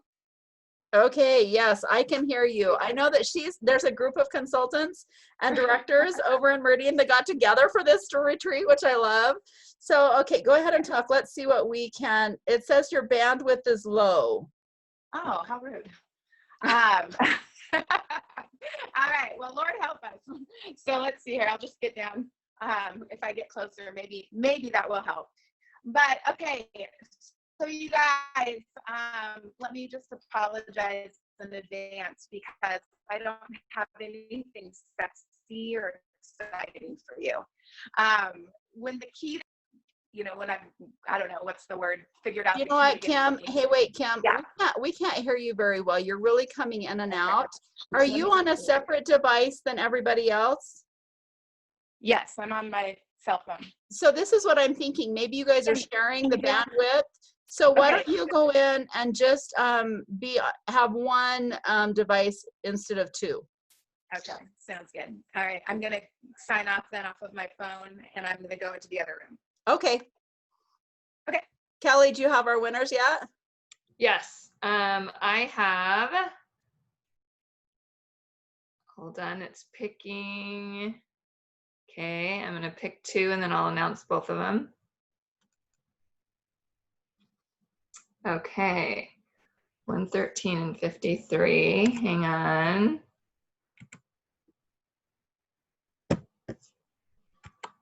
Okay.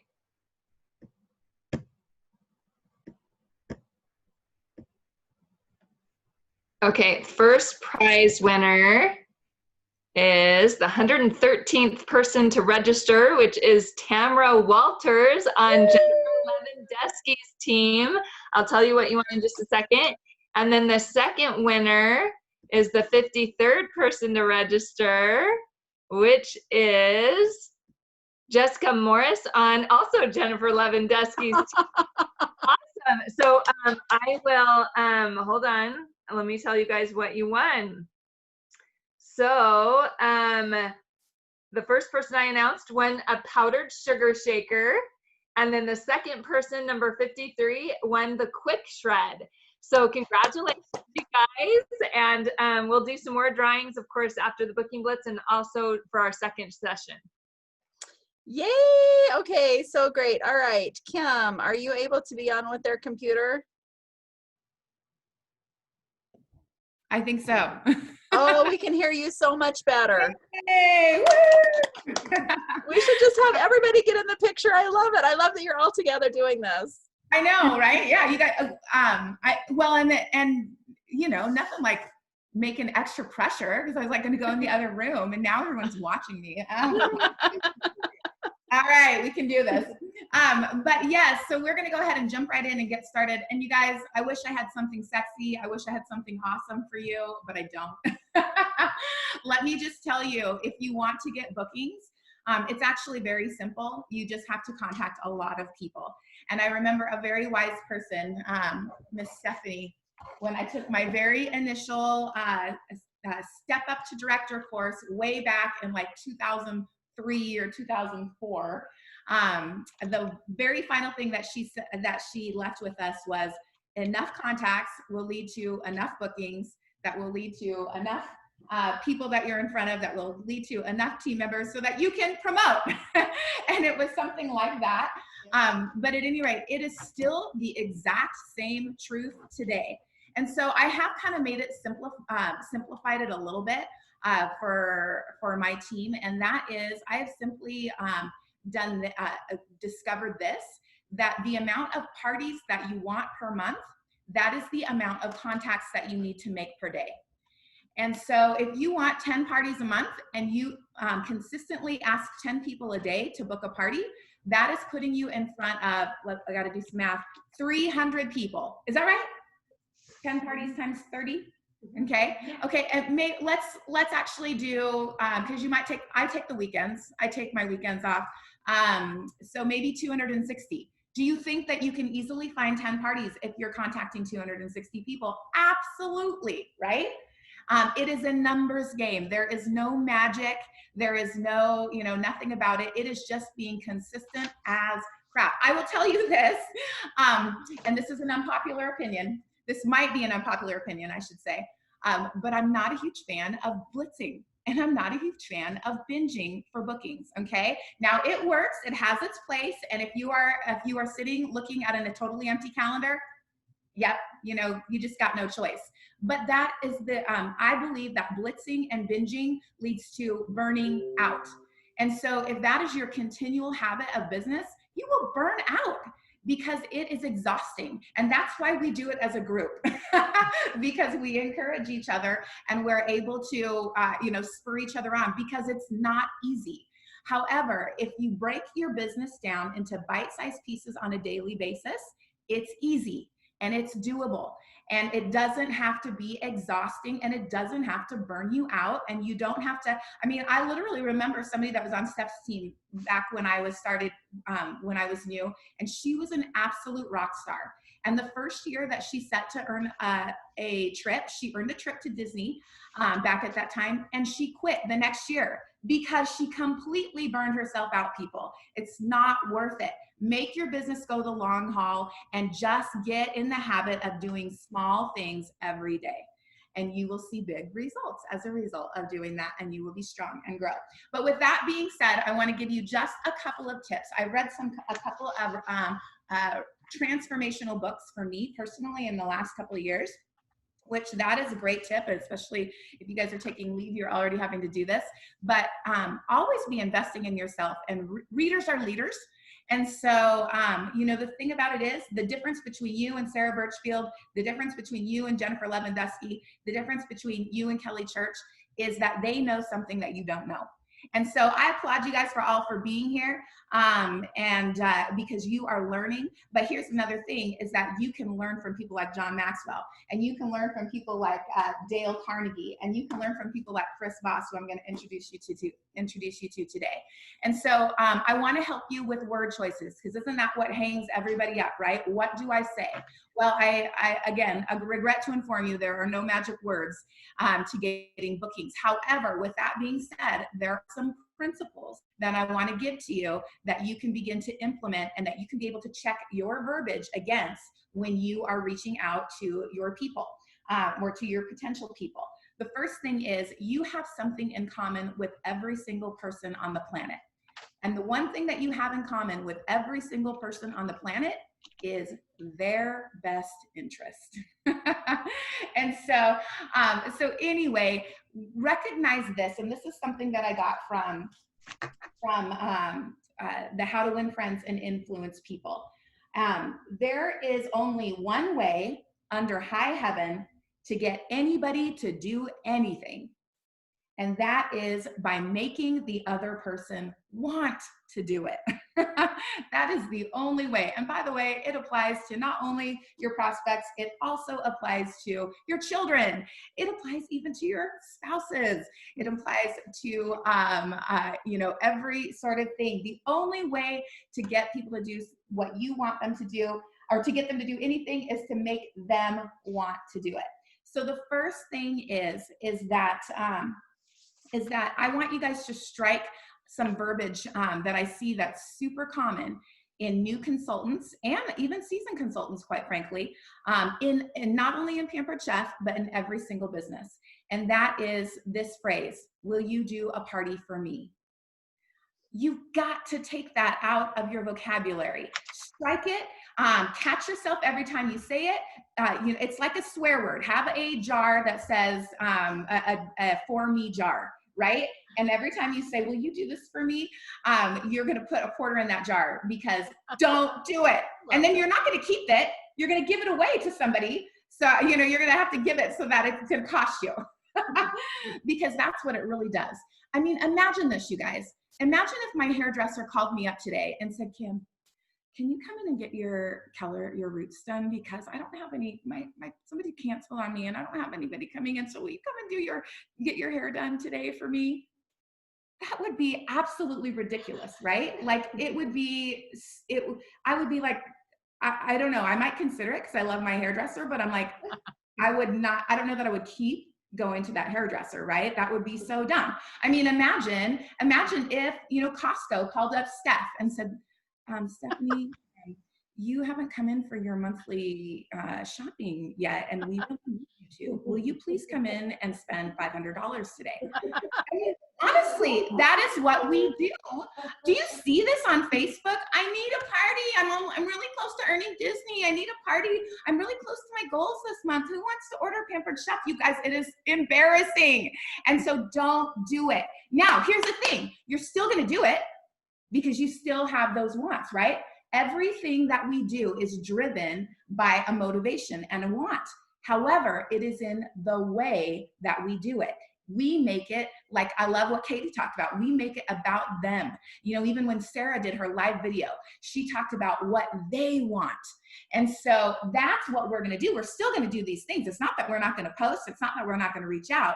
We are just going to make it about what does that person want. So here's what How to Win Friends and Influence People tells us that what most people want. Most people want health and the preservation of life. They want food. They want sleep. I love that, by the way, those are the first two things, and that we answer that problem really good. They want money and the things that money buys. Well, our business answers that too. They want eternal life. They want sexual gratification. We can't help with that, but but they want the well-being of their children. You guys, their children and their grandchildren's well-being. And here's one that I absolutely love. Every single person on the planet wants to feel important. And so these are things that we can do, and they should be intentionally sprinkled into all of your requests and all of your asks. And so with that being said, let's see here. Where am I at? Yeah. Yes. If we put the computer there, if you're closer to the screen, they'll be able to see you instead of Colleen. Oh, well, but Pauline, it looks so pretty today. What am I supposed to do? Just lift it here. Okay. You're good. I don't know. Does that make it switch? Did it make it switch, guys? No. I don't know why you're not the bigger person on the screen. Because I'm losing weight. That's right. That doesn't matter. Guys. That doesn't matter. It's how they are viewing your screen. Kim's big on my screen. You just have to click on the top from gallery view to speaker view. Okay, so if she's big on your screen, that's Yeah, right. that's fine.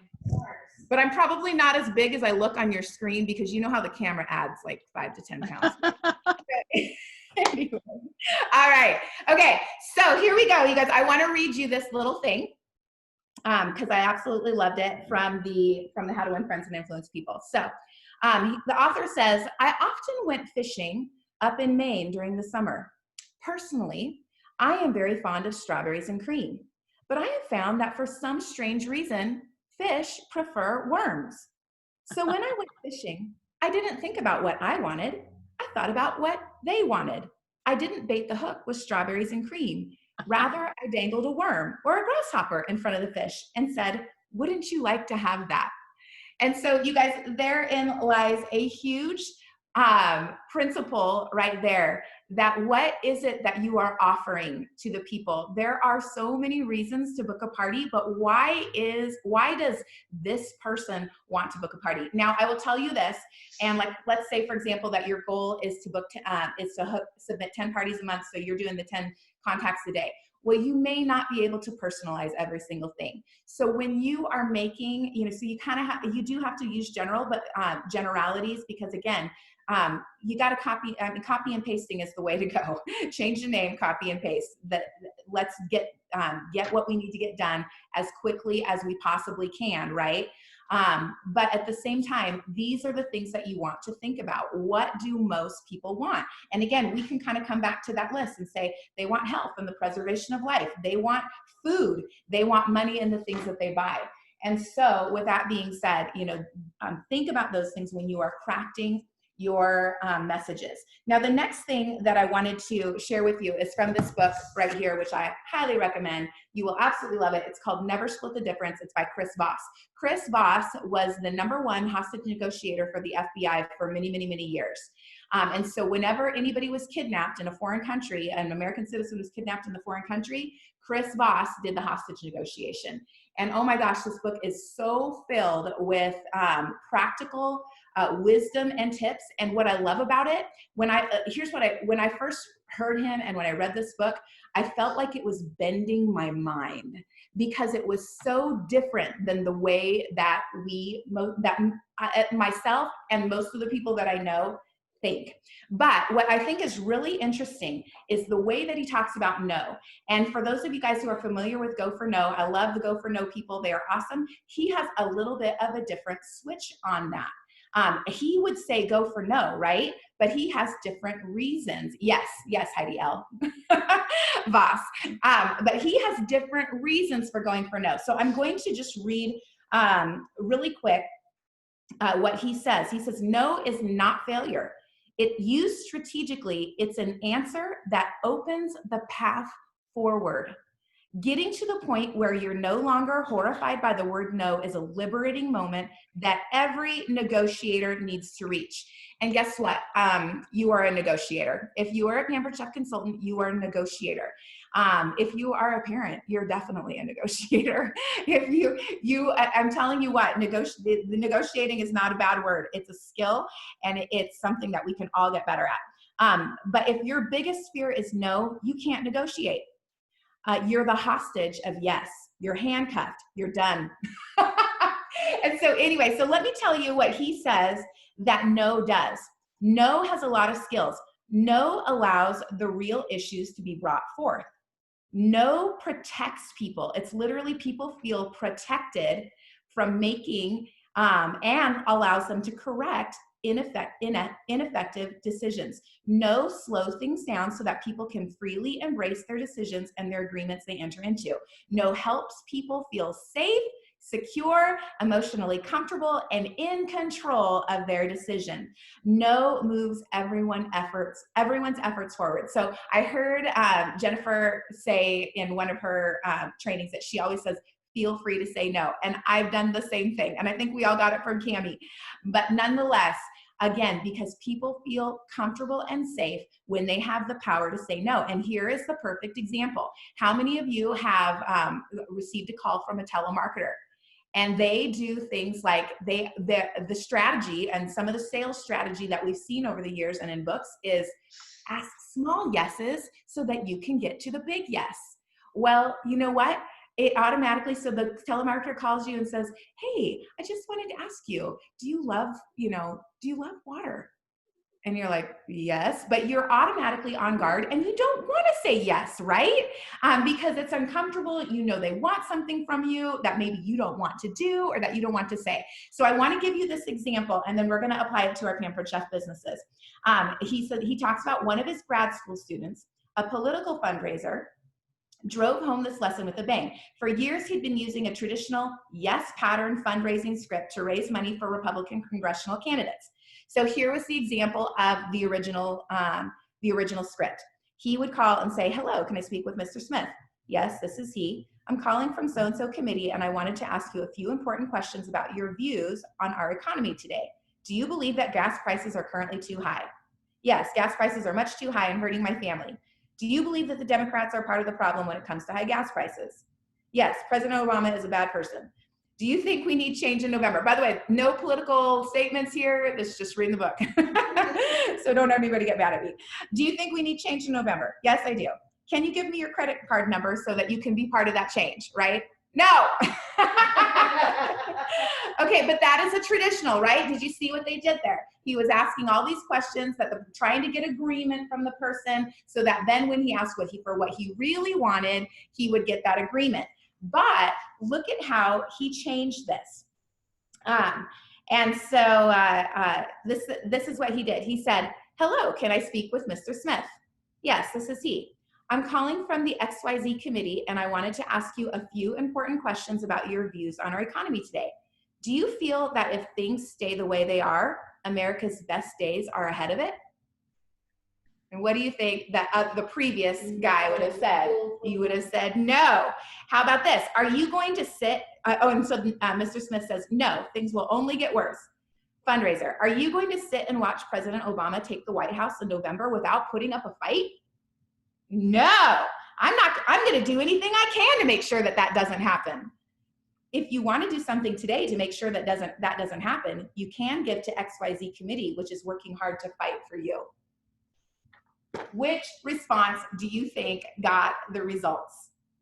Absolutely. And so anyway, how do we apply that to my business? I'm still working on this, honestly, you guys, but I have found a couple of different ways that I've applied this, asking questions to say no. Number one, whenever I call someone, and I don't call people regularly anymore, but whenever I do, instead of saying, hey, is this a good time to talk? Then I say, or hey, do you have a few minutes? I say, is this a bad time to talk? And that way they say, no, it's not a bad time to talk. And they automatically, because it's psychological, they don't know that they feel better by saying no and more in control by saying no, but they do.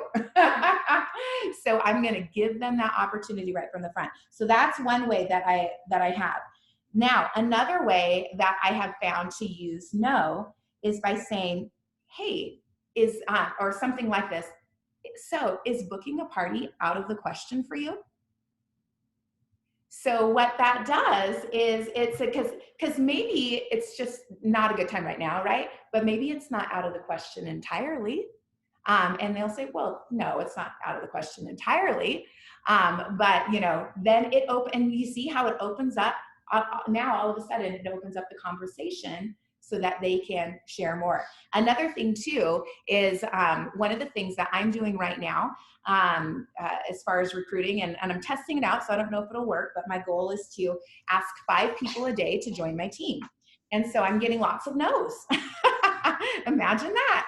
But one thing that I'm doing is if they say, no, I don't want to sell, that's not me, blah, blah, blah.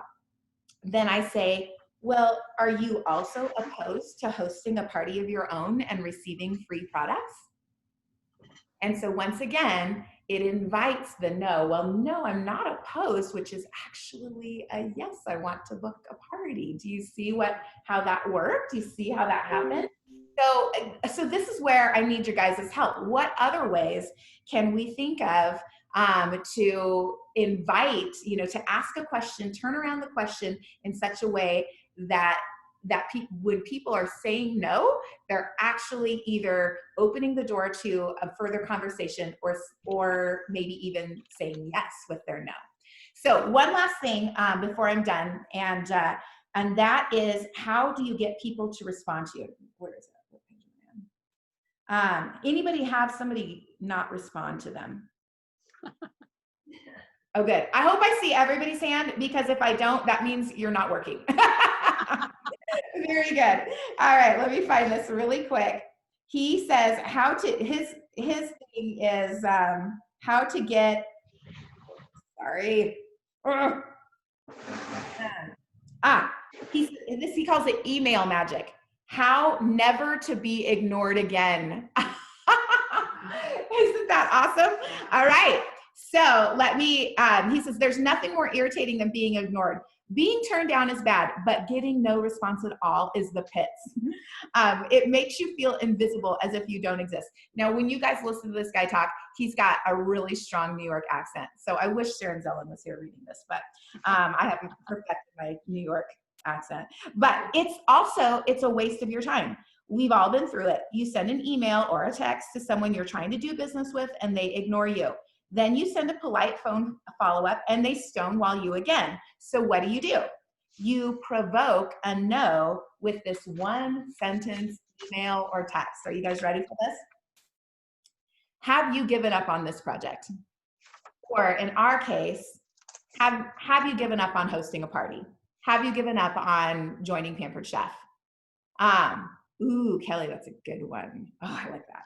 All right, the point is that this one-sentence email encapsulates the best of no-oriented questions and plays on your counterpart's natural human aversion to loss. The no answer, the email demands, offers the other party the feeling of safety and the illusion of control while encouraging them to define their position and explain it to you.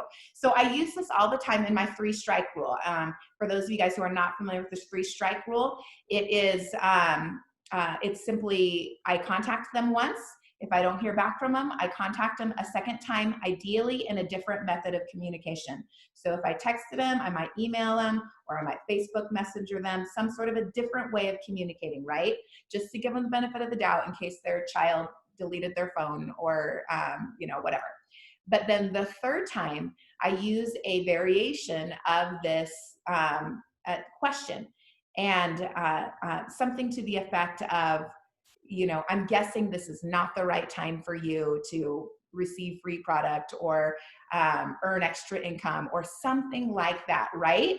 And so that way, and word it in that sort of a form. Or have you given up? I'm guessing you've decided that you're going to give up on free product, something like that. I'm still kind of, working, implementing this into that, but it's essentially something like this. And you guys, I can't even tell you how many times that I do that 3-strike, that 3rd strike, and they respond.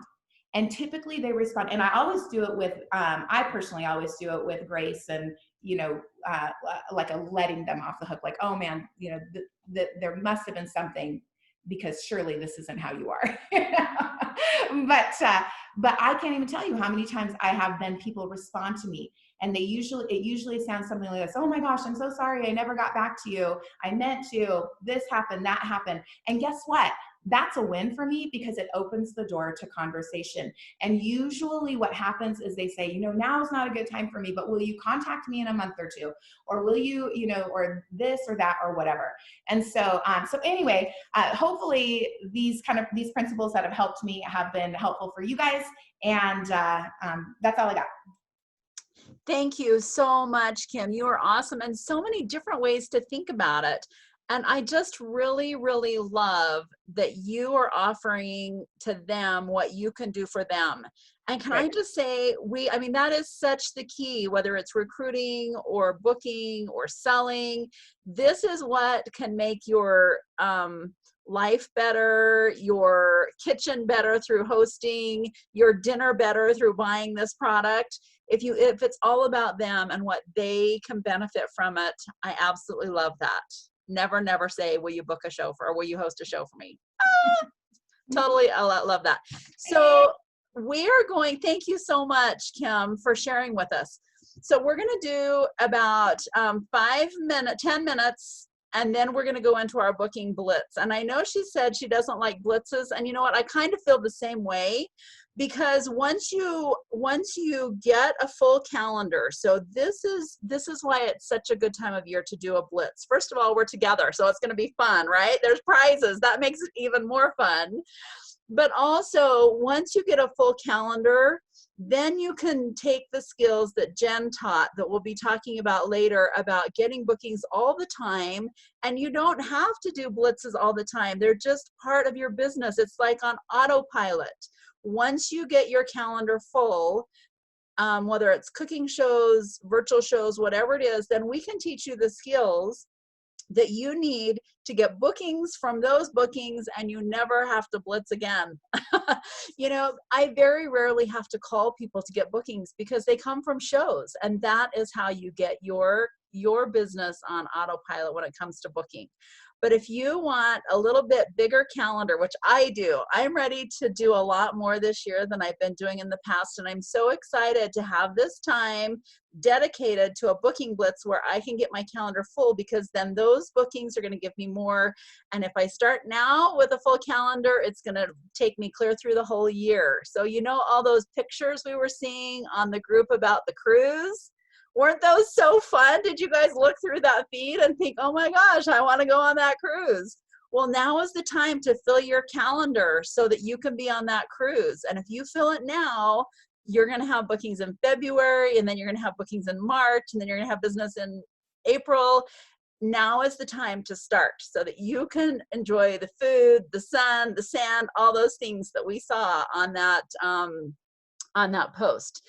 So to explain our booking blitz to us is Stacy Thomas. Stacy is a brand new director from California, and she just started her business in 2017. So she is a new consultant and a new director, and it's just so exciting. So anyway, her big accomplishment for the year was she earned the Disney trip. And she's so excited about that. And what they sent me, and I do not know her very well personally, but she was able to quit a full-time job and be able, because of Pampered Chef, be able to be home and take care of their daughter who has cerebral palsy. What a great blessing. That's one of those things that Pampered Chef has really enhanced their life in a way that not other things could do, that she was really able to be home with her daughter and take care of her and still make a great income. So Stacy's going to explain to us kind of how the booking blitz is going to happen. And then we'll have still 1 hour for the booking blitz. And we'll be back here at 12:30 Mountain. So we'll have at least an hour for the booking blitz with prizes. And Stacy, are you here? I am. Woo! All right, who's ready to win some prizes? And what's even more exciting is that they're new spring prizes. Yeah, so you won't know what they are until they arrive at your door, which is awesome. Okay, so how this is gonna work is you guys have until 12:30 Mountain Time to book as many parties as you can. Every party booked in January and February count. And you also want to keep track of how many two-way contacts you make. So we'll be doing a drawing for two-way contacts, and we'll be doing multiple drawings for your bookings. A two-way contact is when you reach out to somebody and they contact you back, whether it's a phone call, a text message, a Facebook message, whatever it takes. If they contact you back, make a little check mark, keep track of it. And for your bookings, reach out to anybody and everybody you can think of. You can offer them, let's see how many we got here. So many ways you can offer parties. You can do a 15-minute express party. You can offer virtuals, block parties, fundraisers, bridal showers, freezer meal workshops, a text party, live cooking parties, which we'll talk about those more after lunch. So don't be afraid to book those. Let's see. And then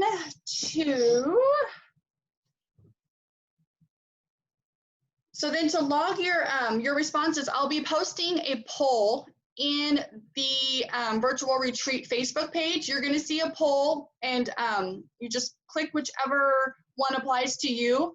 And then in the explanation, I'll put my phone number in there. And what I want you guys to do is when you keep track of how many two-way contacts you have, I want you to text me. You're going to text me your name, and you're going to text me how many contacts you had. And I'll put all that in the poll so you'll know what to do. And then we'll do a drawing for the most contacts, and we'll do several drawings for the bookings. Did I answer everything? Yes. Okay. So I love that. Love it. Now, if you're wondering if specific wording, maybe Jen and Kelly and myself, I'm going to make a post right now in the virtual party, virtual retreat group. And we're going to go in there and put some examples of wordings that you could ask people, because I know I'm seeing it in the chat here. What exactly do we say? So kind of using some of the reasons why it's a great time to get together right now. I'm going to ask the three of us, or if you guys have great wording that's worked well for you, please add it to that post. We've got 1 hour to fill our calendars. Make sure you go in and put your results on that before noon Mountain Time. All right, so we're going to break. We're going to have a little lunch.